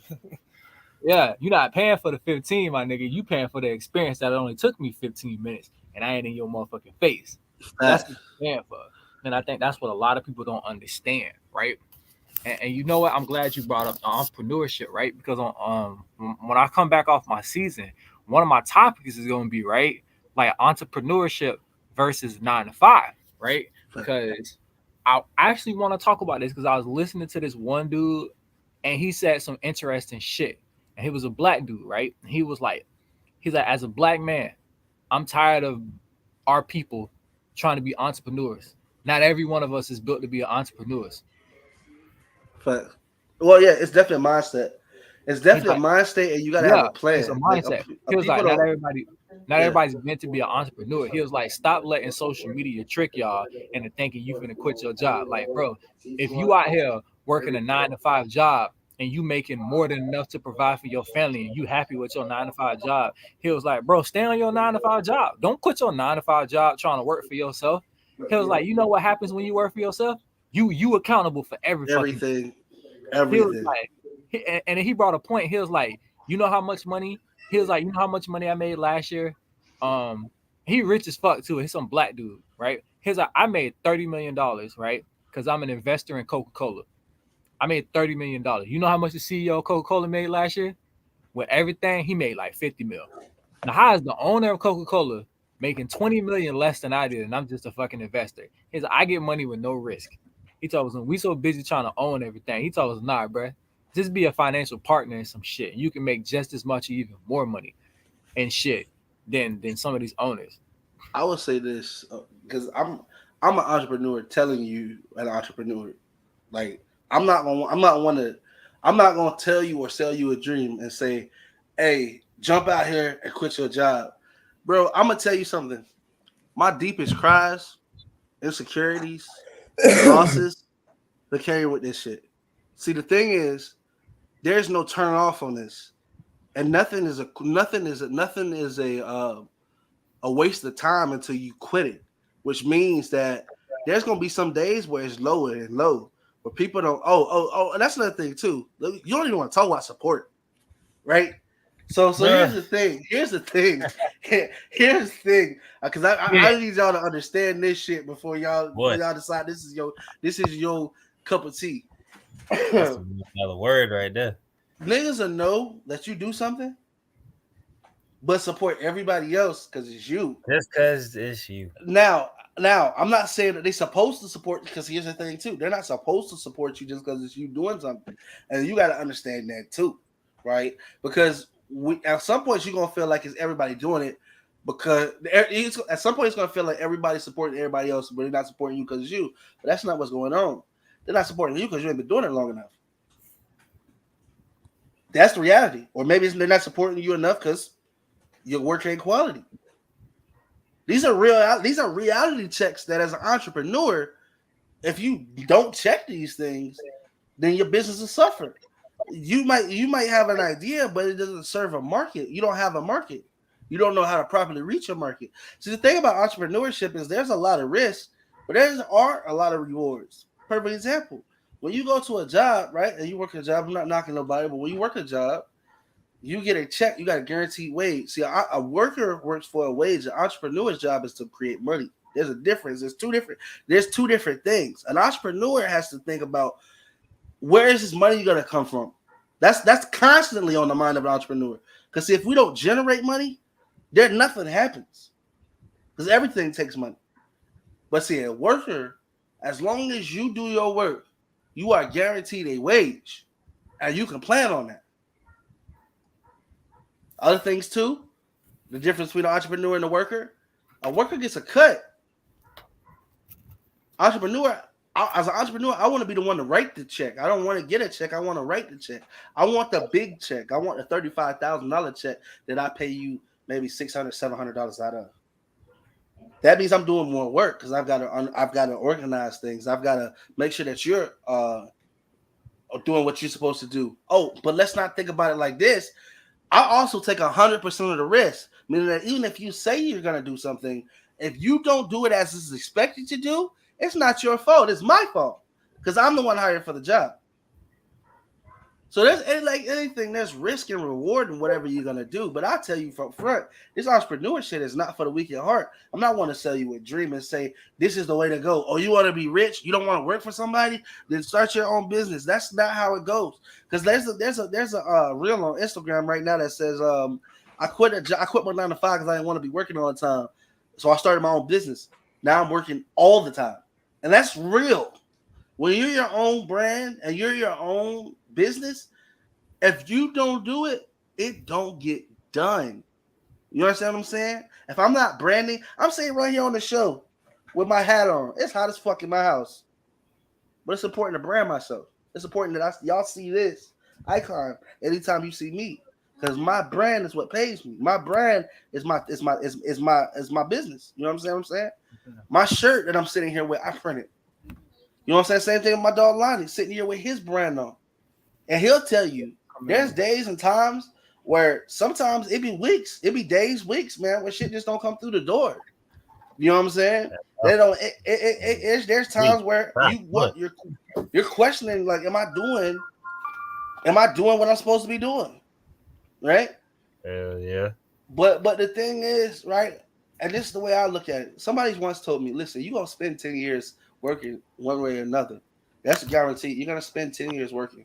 Now listen, you could build your dream or you could build somebody else's, but it's on you. I chose to build mine. And it's been days where this shit was just difficult. What people don't realize, like, y'all see me on the internet all the time. Y'all don't ever wonder how I do this?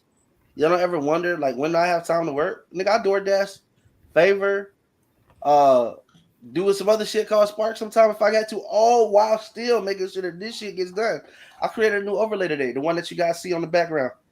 If I don't do that shit on my spare time, it don't get done. The radio that I pay for every month, it's $140 a month. Nigga, I don't work a job. I just told you guys that. If I don't pay that shit don't get run. But every time y'all click on the radio, that bitch worked on it. You know what I'm saying? Like, it's I don't want to sell you a dream. This shit is not for the weak at heart. This shit, when I say everything that I do is invested in this, my car is branded. You understand what I'm saying? Like when I say this is everything I do, I mean that. Lonnie, how many times you call me and say, hey, bro, what you doing? I said, I'm working on some shit. Damn it, every time you call me, don't it? Yeah. I think the problem is, right, especially with us doing what we do, because, like, Lonnie's a rapper, right? Yeah. He's a rapper, he's a photographer, videographer. Yeah, that's a part of it. That's a part of entrepreneurship. You know what I'm saying? I do a podcast, and I think when you talk about support, hell, I've got more support from Bro, some of my biggest supporters don't even live in fucking Florida. Strangers, bro. Strangers you met on the internet will watch my shit more than your own family do. And I learned that real quick. And you know what? It stopped bothering me after a while. Yeah. You know what I'm saying? It's like, you know, whatever. You know what I'm saying? People gonna watch what they gonna watch. And it's like literally, I got motherfuckers that hit me up and be like, hey, bro, you on tonight? I'm definitely gonna tune in. Or like, hey, and one dude hit me up. This nigga live in fucking Cali, bro. Boy hit me up and was like, hey, he's like, I don't want you to think I watch your lives because I work when your lives is on. But he's like, I be listening to this shit in the car the next day though. And I was like, oh shit, that's what's up. You know what I'm saying? And so like some of my biggest support on my podcast come from like strangers. But like always be that's how it's always been though. People see you and we do these podcasts, right? And people just see it. And it's like, it's a lot of fucking work. Yeah. Yeah, like, it's like people watch my show and be like, oh man, that shit looks so cool. It is cool for the hour and 30 minutes that we on, but what we don't see is the fact that I'm up to 12:30, 1 o'clock in the fucking morning trying to put together these memes of the fucking week just perfect so they pan out, trying to cut, copy, and paste these shits onto my fucking phone so I can email them to myself, so I can get them on a laptop, so I can video edit these motherfuckers into like 15 or 20 seconds, so I can put them on the fucking StreamYard. Like, you don't see that part though. You know what I'm saying? You don't see the work that goes behind it. You don't see like trying to like stitch and stretch audio, you know what I'm saying, to have it on there. You don't see the fact that I got, you know what I'm saying, like I'm working with like 4 or 5 other people. My boy Brandon, shout out to B, the CDO, you know what I'm saying, who puts together our segues overlays and stuff. Yeah, like overlays and segues and shit. When you see our podcast, that's B that do that shit. You know what I'm saying? And you don't see him up till 12:30, 1 o'clock in the morning working on our shit. You know what I'm saying? It's just like you don't see that. You know what I'm saying? Don't be like that's cute. That's that. I'm supposed to be in bed, but I need 18 hugs before I go to bed. Everything more important right now. anything to stay up. Go to bed. Max, man. Yeah, they don't. But they don't see the work. You know what I'm saying? People just see the show. Like Ply said, everybody want to see the baby, but nobody want to see the labor pains though. Facts, bro. Same thing with my dude here, Peach. Like, don't get it. Shout out to my dog Spyro out of Houston who watching us, by the way. He said, "What's up, man? I appreciate you, guy." And Peach is a content creator as well.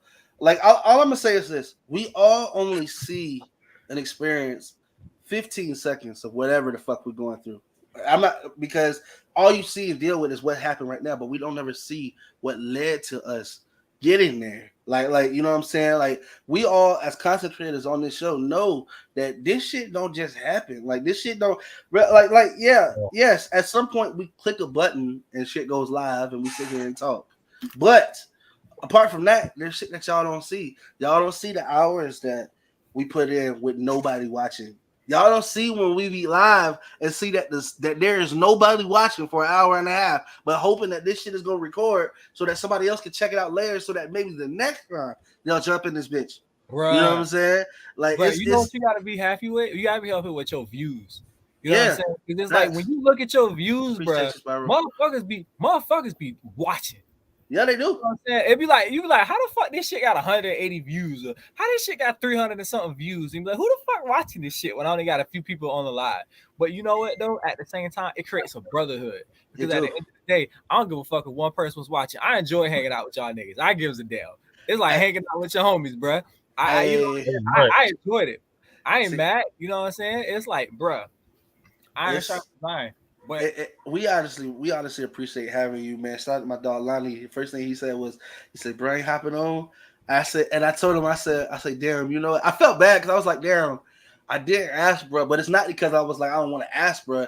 It was that I have been so busy, bro. I didn't even think about asking until he said it. As soon as he said it, I was like, duh, why the fuck I ain't ask Mike if he want to be on the show? Like, duh, like, you know what I'm saying? You know what's crazy? What's that? I was watching when y'all was talking about this shit. I was like, look at this nigga talking about me. I legit, because I was giving my Cause it tripped me out though. Cause it was I was like, damn, like we missed like a few faces on this bitch. Like it's like I was giving my niece a bath, and I was like, I had the phone literally propped up listening to it, right? And you said that, and I was like, these niggas probably don't even know I'm watching right now. Hey, but no, listen, and this is for everybody. Never know when you're watching until you comment. So we really like for real. I want to say this, especially discussing all the growing pains that we just had. I really want to say, man, I appreciate every last person, man, who watches, comments, shares, because one thing I've come to realize doing this is a person don't have to. You understand what I'm saying? Like a person really don't have to. So the fact that y'all do, man, you know what I'm saying, when so many others don't, man, that's invaluable to me. And it's that support over any support that makes this shit worth it. You understand what I'm saying?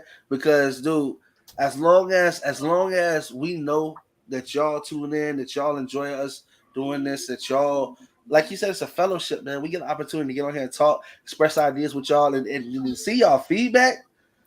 Then know that some of y'all agree with us or don't. Hey, man, that shit is everything. And from the time we a lot of us, we just be bullshitting on this bitch, but when y'all actually be engaging back and y'all like really.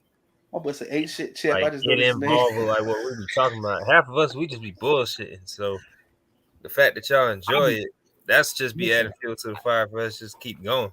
I just want y'all. I'd be so hard trying to piss somebody off, bro. I swear to God, I'd be trying to piss somebody off. You hear me? If I make one person mad, I feel like the goal has been accomplished. Hey, I was on this nigga show, by the way. Speaking of which, I gotta make sure y'all check out his podcast, man, when it comes back on for sure. I was on this nigga show, bro. He said something I knew I was gonna catch backlash for that shit. I was like, well, that's pretty much it. Nigga finna be the most wanted. I think let's talk about the Transformer community. Yeah. That nigga, he said, I say, well, there we go. We all got. You all get that. You hear that little thing that make your ears warm? Well, you like, oh yeah, this could be some shit right here. We finna get canceled. YouTube gonna pull us off. YouTube gonna pull us off. YouTube finna scrap the whole fucking show. They feel like, hey, get these niggas the fuck out of here. Facts. Hey, but no, speaking of which, we got a couple more things we're gonna talk about, man. But we're gonna leave it on. We got 30 minutes of the show. So the other thing I want to talk about real quick, because he did ask the Chris Brown rape lawsuit allegation. What that's about? Another one? DJ Khaled, don't sue us. All right. So Chris Brown, rape accuser, loses lawyers after text was found on the phone. Says Miami Beach police recovered text messages on a woman's phone that complicate her claims Chris Brown drugged and raped her on Diddy's yacht. So it sounds like somebody tried to make a little fame grab. I'm gonna speed read through this right quick, y'all. It's not much, but this is what's going on. It says the identified woman who sued Chris Brown with claims he drugged and raped her on Diddy's Miami Beach yacht has lost her legal representation after police uncovered text messages that complicate her case. A Miami Beach police detective recovered the text from the woman's phone while investigating allegations and handed them over to the woman's legal team last week, the sources say. We are very grateful that the Miami Beach Police Department brought this to our attention. They did a great job, the woman's lawyer says to Rolling Stone. The lawyer confirmed, and his co-counsel will no longer represent the Jane Doe plaintiff in the sex assault, false imprisonment, and gender violence lawsuit that was filed against Chris Brown on January 28th due to unspecified information obtained from the police. So basically, it sounded like she tried to get over on Chris Brown, man. She wanted to take him down. No, you know what I'm saying? I only know a couple of songs by Chris Brown, so I'm gonna try to keep these puns relatively short. First of all, fuck that. Put that whole name right in the fucking headlines. Put that nigga shit in there. Put that whole names right in the head fucking line. They said Jane Doe. I always talking about female assailant or female victim or something. Nah, bitch, put her name in that motherfucker. Cause you be so quick to name drop these niggas when you got these alleged cases. Now start putting their names out there. I think they should get the proposed time when they come out with shit like this that somebody was just trying to pull up with fast one. I think whatever Chris Brown would have been facing maximum if he would have been found guilty, they need to get that. Like she need to get that shit. You know what I'm saying? I feel like they should start finding their ass, bro. Real shit, bro. But then she's still going to jail. Listen, I don't even give a fuck about the jail. I want you to spend that cake. Fuck the jail, because I don't want you to go to jail, because I want you to pay that man back. Like real nigga shit. Somebody hit you with a false rape allegation. All right, cool. Find their ass a good 50 grand and make them pay that shit back. But monetary, but so sometimes the damage is worse than the monetary gain, because let's be honest, you a male, especially Chris Brown with a history of beating bitches. You know what I'm saying? He made Rihanna say Ella. Hey, I said it in my podcast, and again, I ain't trying to get us canceled, but do you notice the older we got, the more we started to realize that maybe Chris Brown didn't domestically abuse Rihanna. Maybe them niggas just got into a fight and he won. Hey, yeah. Listen, I was a real strong. I don't hit women, and I still don't hit. I don't condone violence against women. However, I would tell you this: I feel like everybody should keep their fucking hands to themselves. That's the way I roll. You know what I'm saying? All I'm saying is it was so. You ever notice how Rihanna never played victim after that shit? Never. She was never like, oh my God, I'm such a victim. All she ever did was she kept saying, I'm sorry. I want to know what she said to make the nigga snap. Because then there wasn't a whole limo together driving, and then he beat the hell out of her. They were in his car. They were in his Ferrari. See, you know how determined you gotta be to whoop somebody ass in a Ferrari. Have y'all seen the Ferrari? It's bro, they not that big. Motherfucker damn near look like a toy. And that's something else. Why all of them expensive ass cars cost so much, but they give you less car? You paying for the luxury of the name. Like I say this, right? I want my homeboy got a BMW, and in Sarasota on Clark Road, Lonnie might know this. The Lamborghini dealership is right next to the BMW dealership. The Land Rover dealership too out there, ain't it? Yeah, it's like the Lamborghini. Yeah. It's like the Lamborghini dealership, right? Yeah. They got it Lamborghini? Which one has the Urus? The Urus, the truck. That's Lambo. That's Lambo. Lamborghini. Yeah, Lamborghini, right? So nigga, I walk my happy ass next door, right? Just in there looking, right?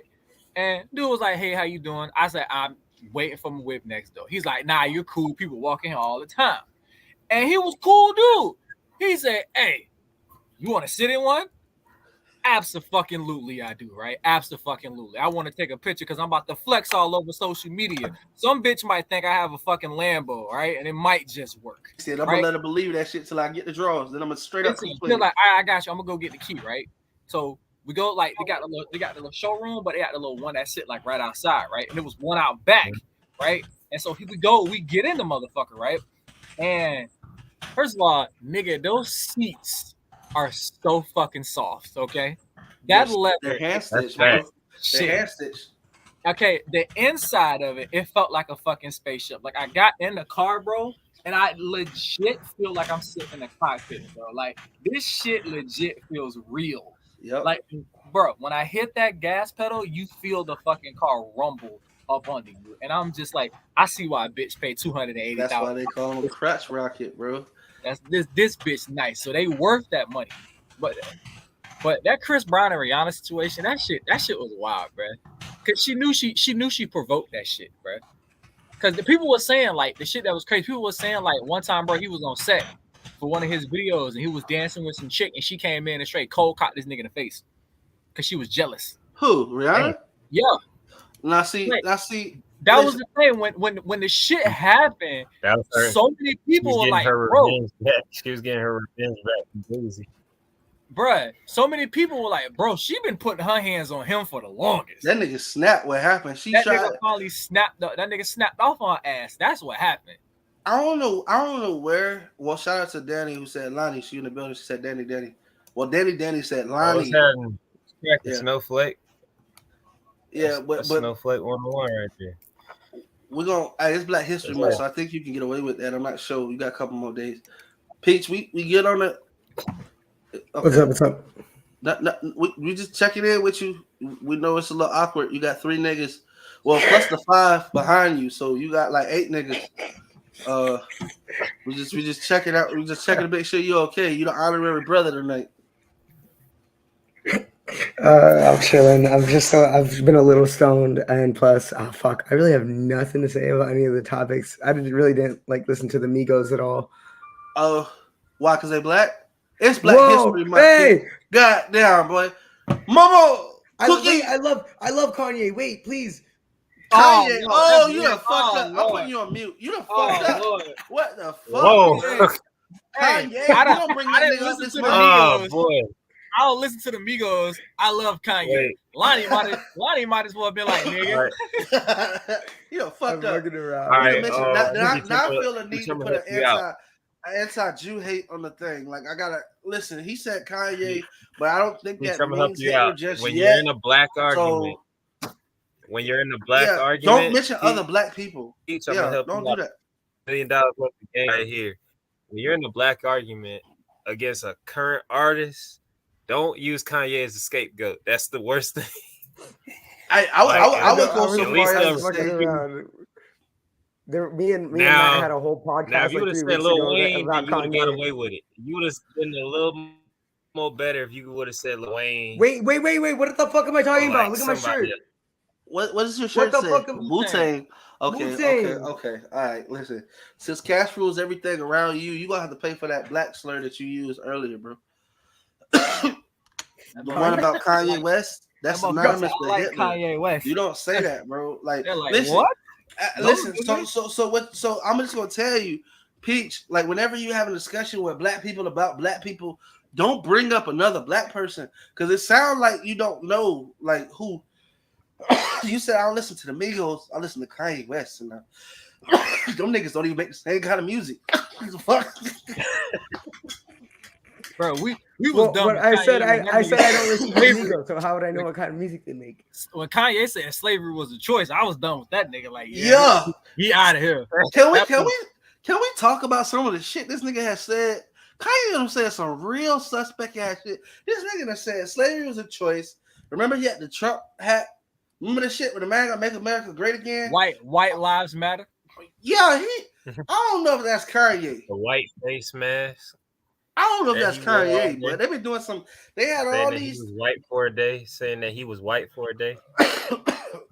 Kanye really on some shit, man. And then let's talk about some of these bitches he married. Like, I'm sorry, like you married the girl who's famous for having a tape that ain't you in it. That right there should have been key indicator number one. But not only that, when you propose to the bitch, Ray J come out with a song that say I hit it first, and the shit go viral, and you still kiss the bitch on TV. I mean, in reality, Kim Kardashian is really nice. Can we talk about how you talk about when Ray J had her in the downward dog? What you talking about? What nice person? She's got a really nice personality. All right, I'm gonna go right on the limb and say it. Ray J wasn't putting in that work. I seen the tape. It was lame as fuck. What the fuck was Ray J doing, bro? She would have been better off. She would have been better off herself. That nigga looked like he even know how to maneuver. So you said that she should have been doing a video with Mr. Marcus is what you saying. The video was all over the place. We're not going to even talk about how Kanye went and picked up the video and gave a video of his wife fucking another dude to her on her show. Be honest with you, is this nigga like? Be honest with you, that pussy was dry shit though. Like, bruh. Like, I mean, what y'all thought it was gonna be Balenciaga wet? The fuck you mean? Like, what you? I mean, it's Kim K. You would think at how she building all that shit, you would think you were like, damn. Well, she's just a hoe that got muttered out. You can't even tell me what she do for real. That tape sucked ass. You can't even listen. The fucked up part about it is Kim Kardashian should actually be famous because her dad was a part of the OJ trial. That's why she should be famous. But instead, she is famous because she let Ray J play with a hoe on video.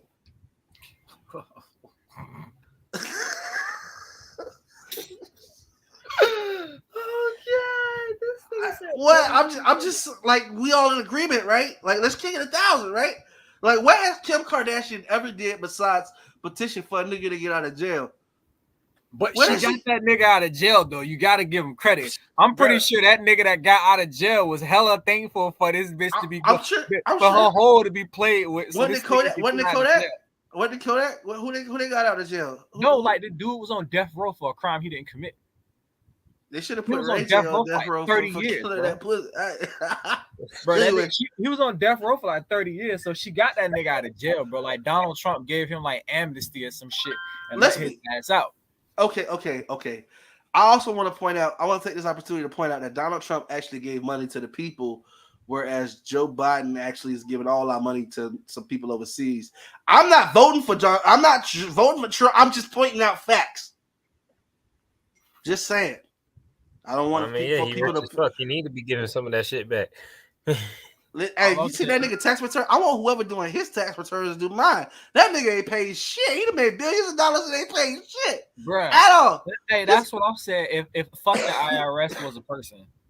Like, what does the IRS do? Y'all really sending me a fucking letter about a few missed numbers on my shit, but yet you ain't indicted this motherfucking This nigga got missing commas. This nigga got missing commas. This nigga missing commas in his shit. Yeah, he ain't got indicted. Trump paid $12 in taxes, bitch. Come on, bro. Bruh, hey, when they told that nigga it was $12 in taxes, Trump probably be like, hey, nigga, hit 100, keep the change. Facts. On top, listen, that nigga spent more. $12 in tax don't even sound right because you know he spent enough just on orange cream. You know what I'm saying? To be in the hundreds of thousands. You know what I'm saying? This nigga look like a vanilla wafer melting in real life. You know what I'm saying? Like, this shit crazy. Like, Donald Trump is like, I don't know. All I'm saying is no other president has given us direct monies to our bank accounts like the orange squirrel guy. You know what I'm saying? Joe Biden, on the other hand, is giving millions of dollars to foreign aid. This nigga don't even want to give millions of dollars to domestic aid. What the fuck is going on? Y'all know there's homeless people outside the White House, right? That sleep outside the White House gate. He's too busy. Joe Biden is too busy touching like little boys. Trying to remember his name? No, he's too busy touching little boys. Like touching little boys. Hey, Joe Biden don't even know. Hey, Joe Biden be doing White House like, what the fuck I'm doing in here again? He don't know where the fuck he is this time. Hey, Joe Biden probably be doing shit like, hey, where Beezy at? Oh God, where the dog? Where the kids at? Hey, I bet they catch Joe just standing outside the doors. They're like, what are you waiting for? Oh, I'm waiting for Barack to come out. They're like, nigga, that was 4 years ago. The fuck? Listen, that was 8 years ago. What the fuck are you doing? Hey, how many times he done called Kamala Harris Michelle? How many times he done called her girl? Hey, let's be honest. Hey, Joe done said some racist shit too, by the way. I know, like, I don't think he intentionally was being racist. I think he was like old Southern didn't realize that you can't say that shit no more racist. Like, you know what I'm saying? Like, I bet he called Barack Obama boy sometimes. He just don't, you know what I'm saying? He just don't. He ain't doing it. Like, I don't think he got ill intent. He just that old. Like, you know what I'm saying? Would have probably punched that nigga in his shit though. Barack would have probably punched that nigga in the shit if you'd have called that man boy. Barack would say, excuse me, Joe. You should refrain from calling me those indecencies, or I might have to beat your ass. I feel like Barack was a whole nigga when he was off camera because a couple people done said the same shit. There's like one time we was at a dinner and they had some chicken and Barack was like, this shit good as fuck. And he asked them to pass the ketchup and the hot sauce. What? He asked the niggas to pass the ketchup and the hot sauce at the table, at the White House table, bro. Just like Barack was a real nigga. You just had to catch him on it right there. Barack seemed like the kind of person to tell the young kids, don't go do no drive-bys while you rolling the blunt. I mean, technically, I'm not doing a drive-by because I'm rolling the blunt. Bro, have you seen the top 50 rappers? The Billboard's top 50 rappers, bro? I seen that bullshit. They got Jay-Z high up there. Listen, I don't say what you want to about anything, but I don't think Camel Joe is the best rapper to hit anything. Honestly, if Craig Mack and Biggie was still out, I don't think Jay-Z would even be a relevant name. I'm just going to be honest with you. I'm not taking nothing back from him. I'm not taking nothing from the guy. The Black Album was a good album and it had hella good producers on it. And I'm not saying that he's a bad artist, but I'm going to say I think Jay-Z is highly overrated, man. I don't see it. I mean, I was always that oddball in the conversation that I always thought Nas was harder than Jay-Z, but that's just my opinion. My dog that made an appearance, which means my wife is on. Y'all say hey to Thor. What's up, Thor? Hey, everybody. What's up, little bro? Meet my Yorkie, who's just an ass. He's gonna do something that he ain't got no business doing because I'm not watching right now. I'm sure that's what he's gonna go do because that's what dogs do. Oh, what's up, buddy? Is he a Yorkie too? Yeah. Oh man, what's up, guy? It's my boy Preston. Straight gang shit. What's up, Preston? Hey, man. Shoot, hey, man. Shoot, next time I come down there, man, hopefully I can stop by because this one I gotta do something with. They soft as hell though. Hey, Yorkies are good pets, man. But Bro, they just listen. He gets rid of all the ducks around the house. If it's a duck around, he on their ass. Ain't that right, buddy? Straight duck destroyer, boy. Even though he be getting his ass whooped by the ducks, you know, he ain't gonna stop chasing. Hey, does yours fuck with socks? When he was a puppy, he used to try to chew on everything, but like he 9 now, so he really just be on some. He really be on some like, hey, bro, I'm just trying to eat, vibe, and chill type vibes. Like I just want a cold floor to go lay on, bro. He really is on some chill shit. Yeah. Like he is not one of those little small yippy dog. Like he really be on some chill shit. See, like he'll bark when he hears somebody. Yeah. But like it's enough of bark to be like, hey, it's a nigga out the door. Facts, but he's gonna get up. Hey, after I get up, he be like, all right, cool, I'm going back to my spot now. Like I'm good. Facts. Like we got him because he like all I need is that bark. Like I don't expect him to defend me. Just let me know enough time so I can grab my firearm. You know what I'm saying? We'll take it from there. Because this one, bro, so y'all ever seen a dog that bark at everything? Like, but when a bigger dog come up next to it, he just shut up or he go cower. That's kind of like what this dog do. Like he on yard bark all day. But if you open the gate, he ain't going out there. Yep. He ain't going out there. That's not part of the program. So y'all listen, it's been a phenomenal show. We coming up right up on that 2-hour mark. I really appreciate everybody for rocking with us. We got hella comments today, man. Shout out to Danny Daddy, Spyro, Tony Patron been in the house. We got Marley G been in the house. We got my man Jody Skywalker actually came through for the show, man. You know what I'm saying? Y'all do me a favor, man, to give y'all tags, man, so people know where to follow. I know my main Peach and Lonnie, they up on the overlay, but make sure you give them your tags as well. We'll start with Jody. We'll go to Lonnie, go to Peach, and wrap it up for the night. Hey, real quick, I just looked up the top 10 list of like the top 50 worst rappers list, right? 6ix9ine on one of them. Listen, hear me out. Number 10, Sean Diddy Combs. Can't stop, won't stop. We need to stop. Number 9, Gutta.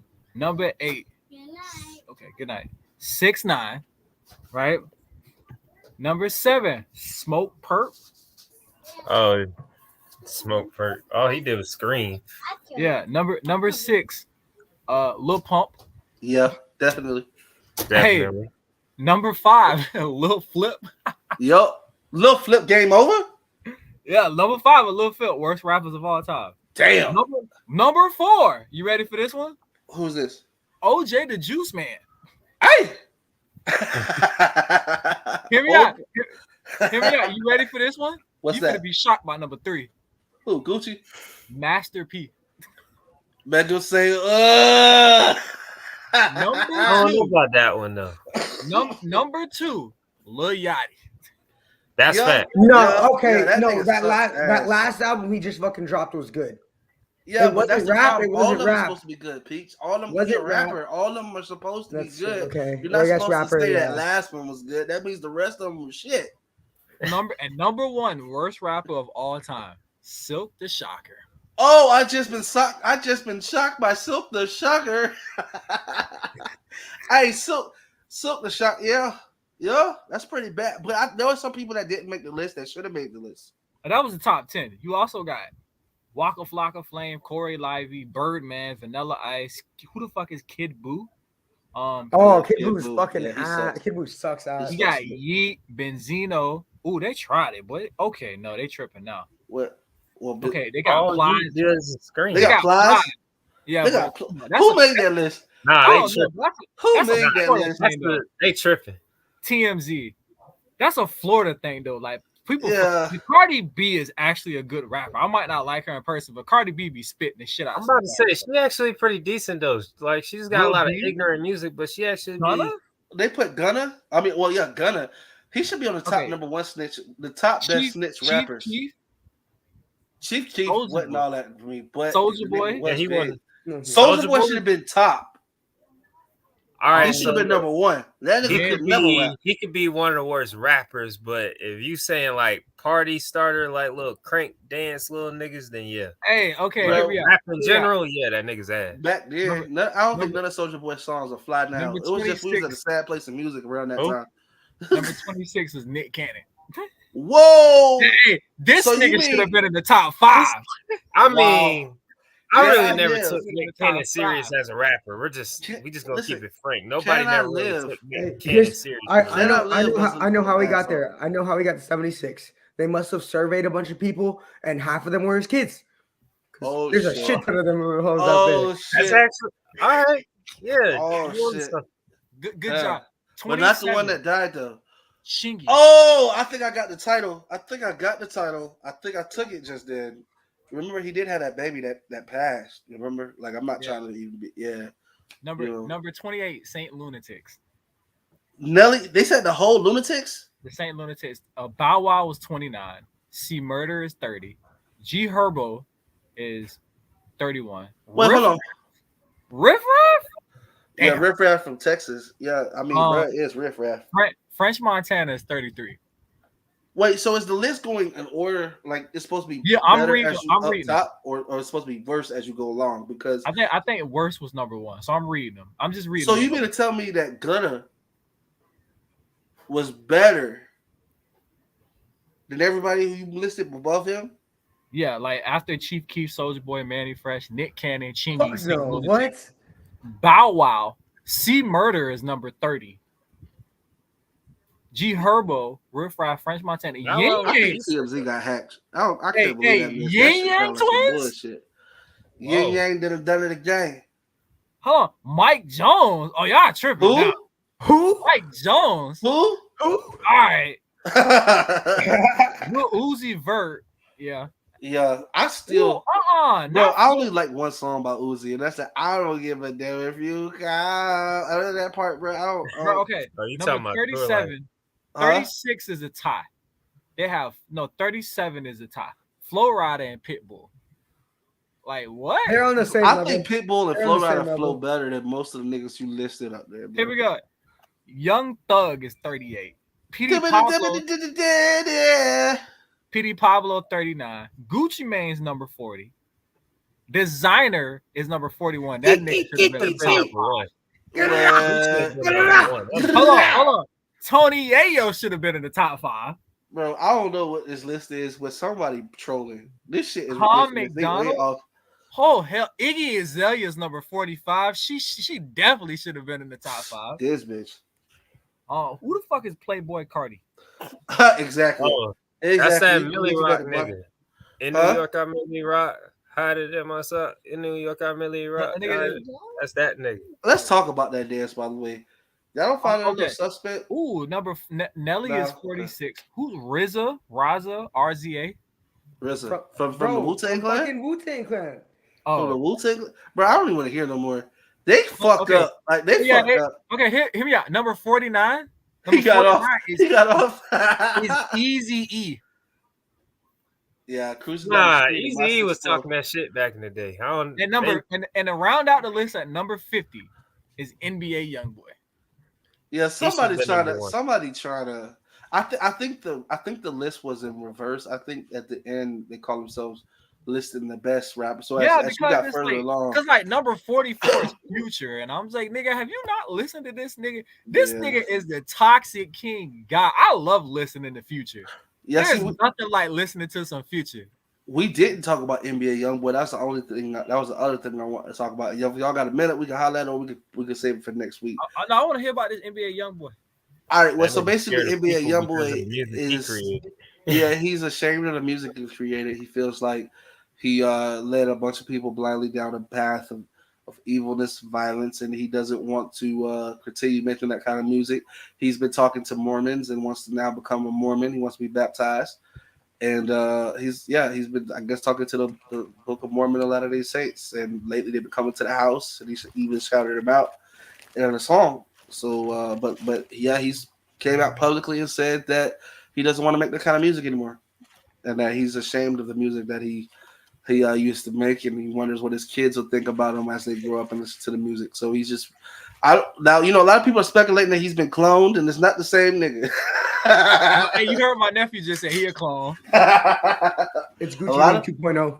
A lot of people are saying that they don't believe that he is the real NBA YoungBoy, but I have to disagree. I think what happened was the nigga even grew up. So there's a part, I don't know if people realize, but there's a part that happens from somewhere between the ages of 16 and 25. It's called self-actualization, and it's when you realize that you're bigger than your surroundings, like that you're a speck in the universe, and that the universe is enormously huge, and that you're just this big, right?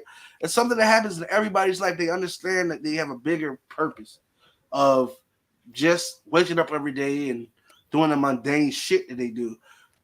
This man does have kids. He has, he has been in a lot of legal battles. This nigga been doing a lot of shit. I think he's about that age. This nigga going head to head with Nick Cannon, ain't he? Is he still? I didn't think he was still doing that. How many? What the nigga got like 8-9 kids? Yeah, he got like 8-9 kids. Yeah, he got like damn near. He just got married too. Yeah, and he got 7. Nick Cannon just got. Nick got 11. Like one nigga got like 11. The NBA YoungBoy got 7 though. One of his kids is Floyd Mayweather's grandson. Well, yeah, and let's talk about NBA YoungBoy. He's really really young. Like Nick Cannon. Yeah, he's younger than me. I think he if he not the same age as me, then he younger than me by a few years. Yeah, but Nick Cannon on the other hand, I think he 23 or 24. That nigga 23, bro. With 7 kids. I'm 25. Man. Damn. Exactly. That nigga been thugging since 16. So we gonna talk about in 7 years, this nigga that had 7 kids. Yep. Rod Wave, big ass on the 23. It just goes to that's why I said I think the nigga is just growing up, bro. Like shit, at some point you gotta grow up, bro. Like hopefully, well, some of these niggas are still doing it. They still old doing young people shit like Usher trying to dress like he Justin Bieber.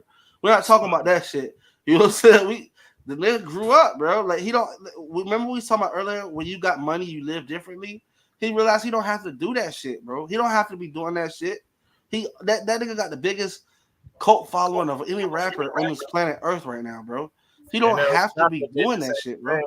But NLE Chopper did the same thing. He evaluated a lot of music that he made. He didn't like the fact that he led a lot of people on. But he like a Muslim or something? Who, NLE? Yeah, NLE Chopper like a Muslim now or some shit, right? Yeah. But see, a lot of niggas go Muslim. Kevin Gates a Muslim, and like, they live by Freeway a Muslim. Well, they live by a different code. One of the most respected rules I think of Islam is the fact that they're not supposed to talk about a person who's not present. Like that's one thing I love about that religion is the fact that if let's say I got beef with you, their religion prohibits them speaking ill of another person when they're not there to defend themselves, and they live by that. It's called I forgot what it's a type of law. I don't want to butcher it, what it's called, but yeah, it's a type of law that they're governed by. Yeah, because Dave East did that with Kodak Black off of a song. He was supposed to have Lil Baby and Kodak on the same song, but when Kodak spoke about Lauren London fresh off of Nipsey dying, he kicked him off the song. Yeah, because one he was real close with Nip, and then 2, it had something to do with that Islam, like that because he Muslim, so it was. I think it's called Shira Light. I don't know what it's called. I don't want to butcher the name of the religion, but I do know one of the practices in Islam is they refuse to speak ill of a person who's not there, who's not present. So if you got beef with somebody, they'll make you stop speaking about it and they'll go try to get the other person to bring so that y'all can resolve the quarrel. Which I mean, I feel like that's lost. That's conflict resolution. And nowadays, motherfuckers don't know how to handle that. You know what I'm saying? They just either want to fight or shoot or both. Yeah. So, but yeah. So, what do y'all think about NBA doing that? Do y'all think that is this is a good thing for him? Do y'all think this is bad for his following? Do y'all think he's growing up, or you think he's this publicity stunt? What's up? I hope that his fan base will try to grow with him with whatever like music he decides to go to do now. But a part of me thinks there will be some backlash from his following for this shit. I hope that he gets everything that he's trying to gain personally, even if he doesn't gain anything like publicity wise. I think that if he gains self-awareness and grows from this, you know what, I'd be happy to see it. You know what I'm saying? Despite me not even being a fan of his music, I'm happy for any black man to find his purpose and move with a purpose and do better with himself. So if young brother gonna do that, I'm happy for you, my brother. Yeah, like I would just piggyback off of what you said. Like you just come to that realization that you gotta grow up now and then you can't keep moving the same way. But I think it's a good change, but I know he gonna receive a lot of backlash from it because you know how it is. People are stuck on a certain thing. Like it kind of reminds me of like Spider-Man when they stopped using Tobey Maguire and they kept saying all them other Spider-Man movies suck because they were so stuck on Tobey. So they only see Young Boy as like this, whatever you classified him with the music, that killing nigga and all this other shit. People only know Young Boy for being Young Boy, and I'm sorry, but No Smoke is one of my favorite songs by the nigga. I don't like this song, but No Smoke. You up for talking shit? yeah, it's just No Smoke. It's just one of them. It's just one of them songs. Like that's Young Boy to me. You know what I'm saying? So, now, but like, people grow up. I wouldn't classify being a Mormon.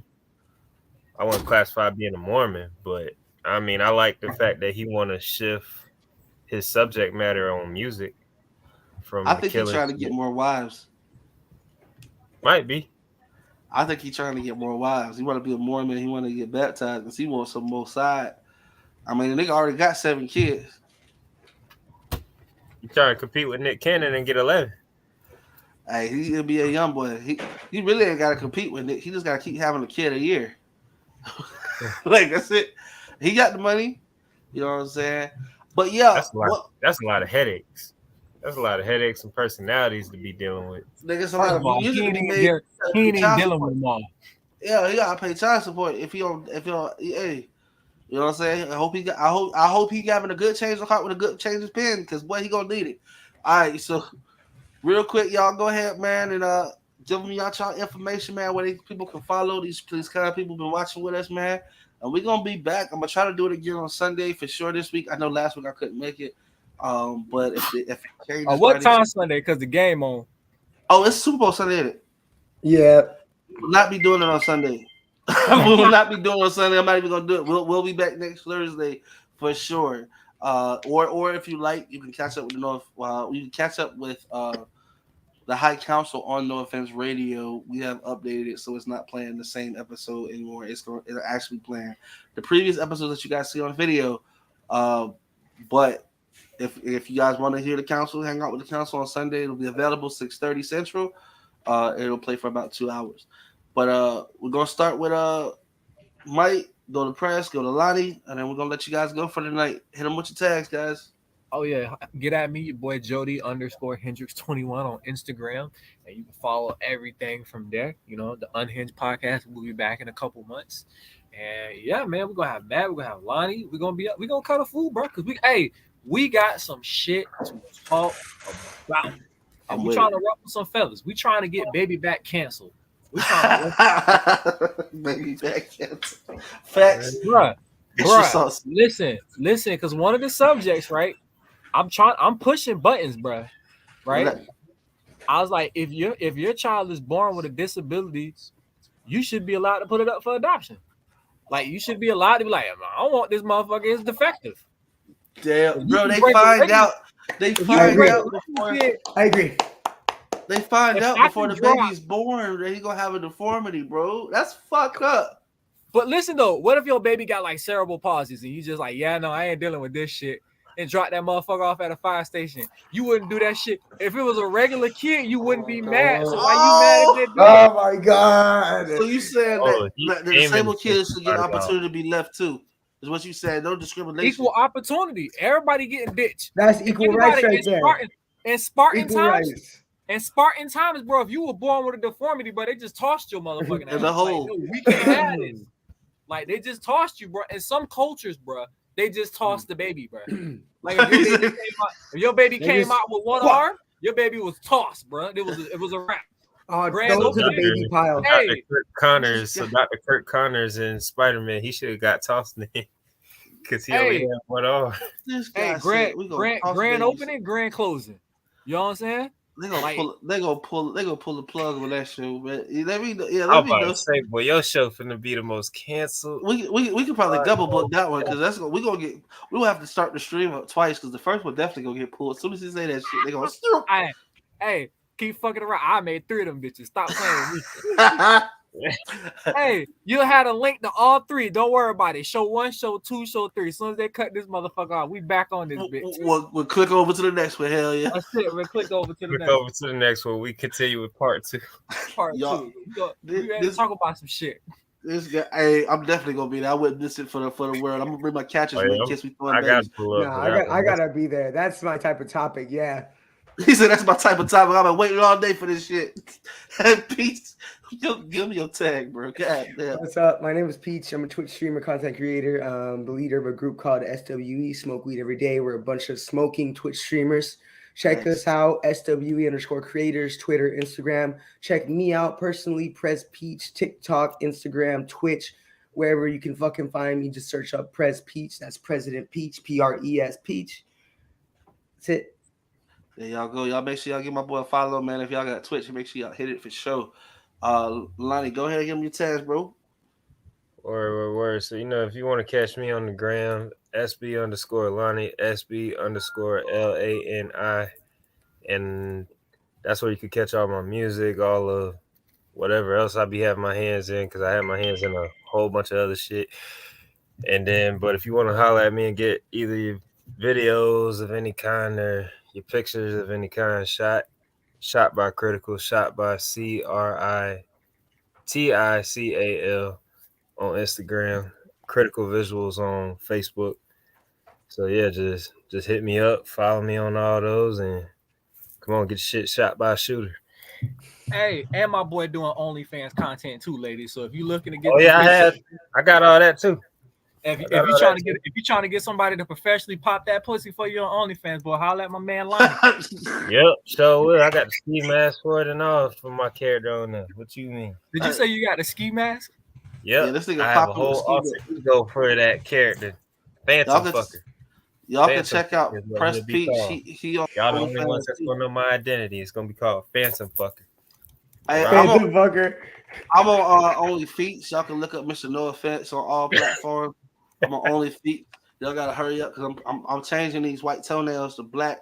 You know what I'm saying? But that's only for the $5 packs. If you ain't subscribed, I'm just playing. What I look like, bitch. Anyway, y'all can check out Mr. No Offense on all platforms. In the chat.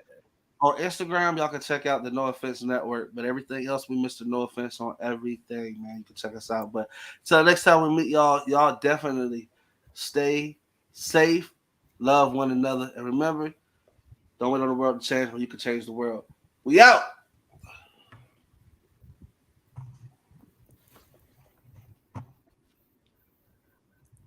Damn, he just left this bitch. He's out already. All right, later. All right.